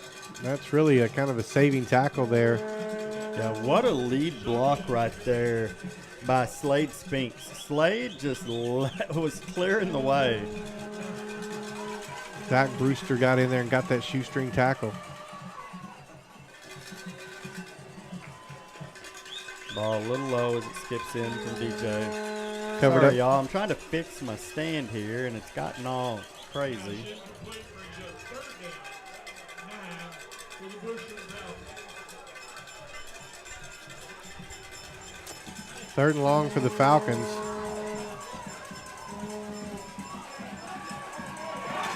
And Dawson goes down, and I tell you what, if you thought you were going to make a comeback at some point, that's not it. Now you got to go for it on 4th down. Deep in their own territory. They're going to I'd put 4 back across this 30-yard line if I were them. 4th down, 14. Big old 77 Trace Rogers right there in the middle of that line, and I think that's 52 in there with them. Brock Riker. I think they're going to see Australia here. This will just be 4 verticals from the Falcons. He doesn't get any time. I just was talking about Trace Roger.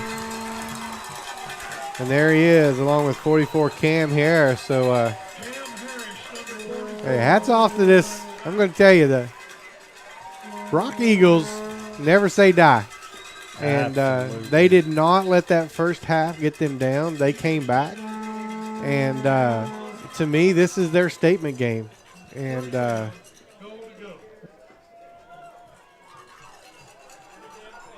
I do not look for Brock to take their foot off the gas pedal here either. oh, no. I punch it in, too.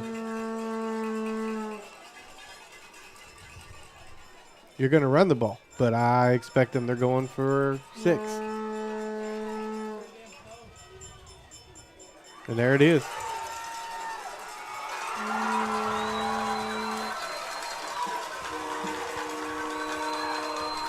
Boy, with 2:43 to go, Brock keeps pouring it on, 50-27, pending this extra point. Second half, 40-0. Second half here by the Brock Eagles. Highly impressive.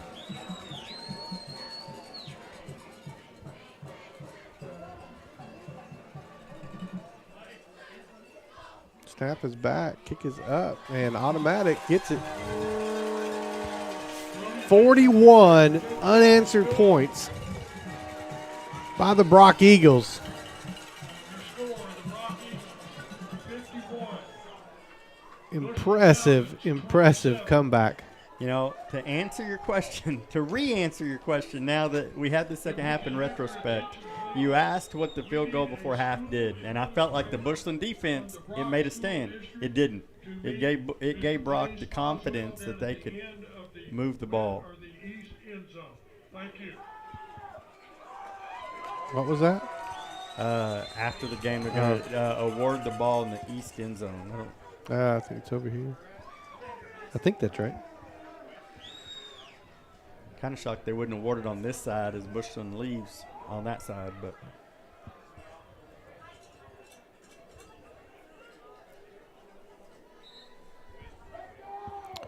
So at this point, it is out of reach for the Falcons. This is just about make sure your seniors get your time. Yeah. Get them on the field. They're not going to give up. I'm not saying that at all. I'm saying you got to get your seniors on the field, and let's get them their playing time right here at the end.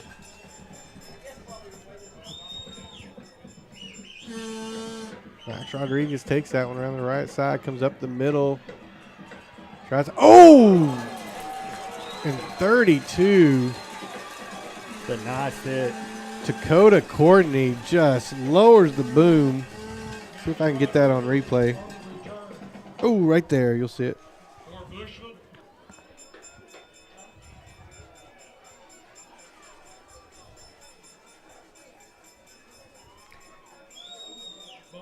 I'll tell you, this Brock team looks ready to return to state, don't they? They do. They do. They didn't in the first half, but they do in the second half.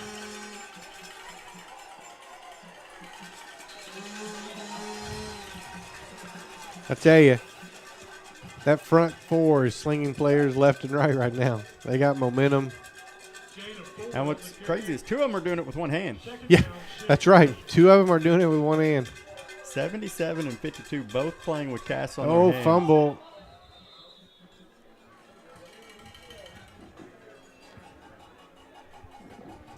Ball rolls back from center, loses 3 yards, so it'll be third down at 10.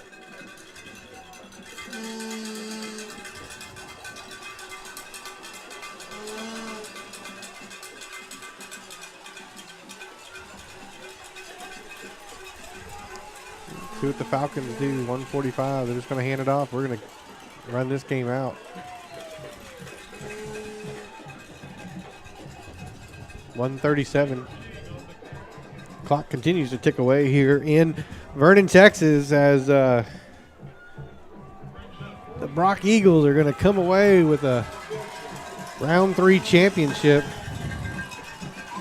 Regional semifinal champions. I'll tell you, if you watch this game and aren't impressed with Brock, then you missed it, right? This has been a second half clinic on. GJ gets it to Baylor. They're going to get a first down here.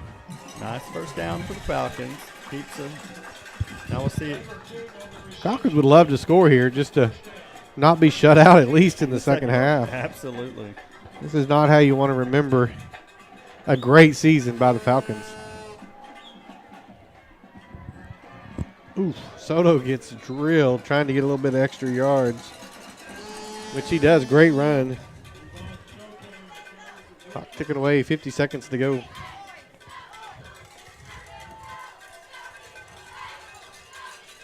Snaps back, DJ looks, he throws a little out route. Boy, him and Tate, I think that is Tate out there, they've been unable to connect on those little out routes. And I tell you, Steve, that's unusual because that's been a bread and butter play for those two. It has. They've thrown that ball a lot this year, and they complete it more than they don't. 58 will come into the game. Desmond Jones, the junior, is going to get a snap here. And he's going to make a – oh!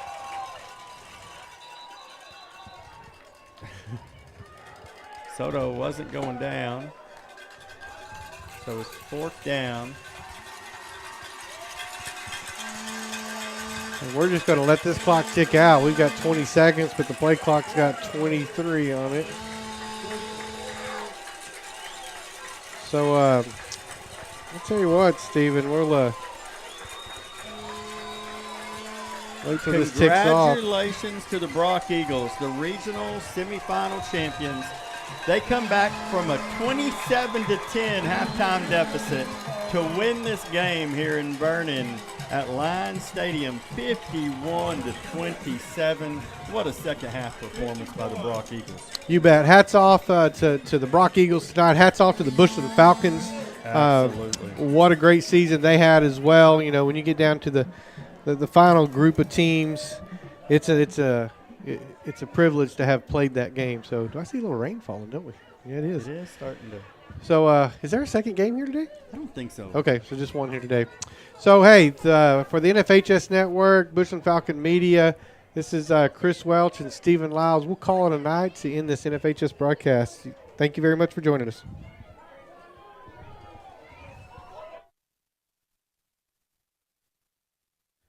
All right, we'll continue here on Bushland Falcon Media just to kind of wrap this game up for you guys. Boy, Steven, I tell you what, not the way we wanted to end our season, but hats off to Brock. No doubt. Man I alive. don't know that I've seen a half of football played as well. And we've played some great halves, and we've had some great halves played against us, but I don't know that I've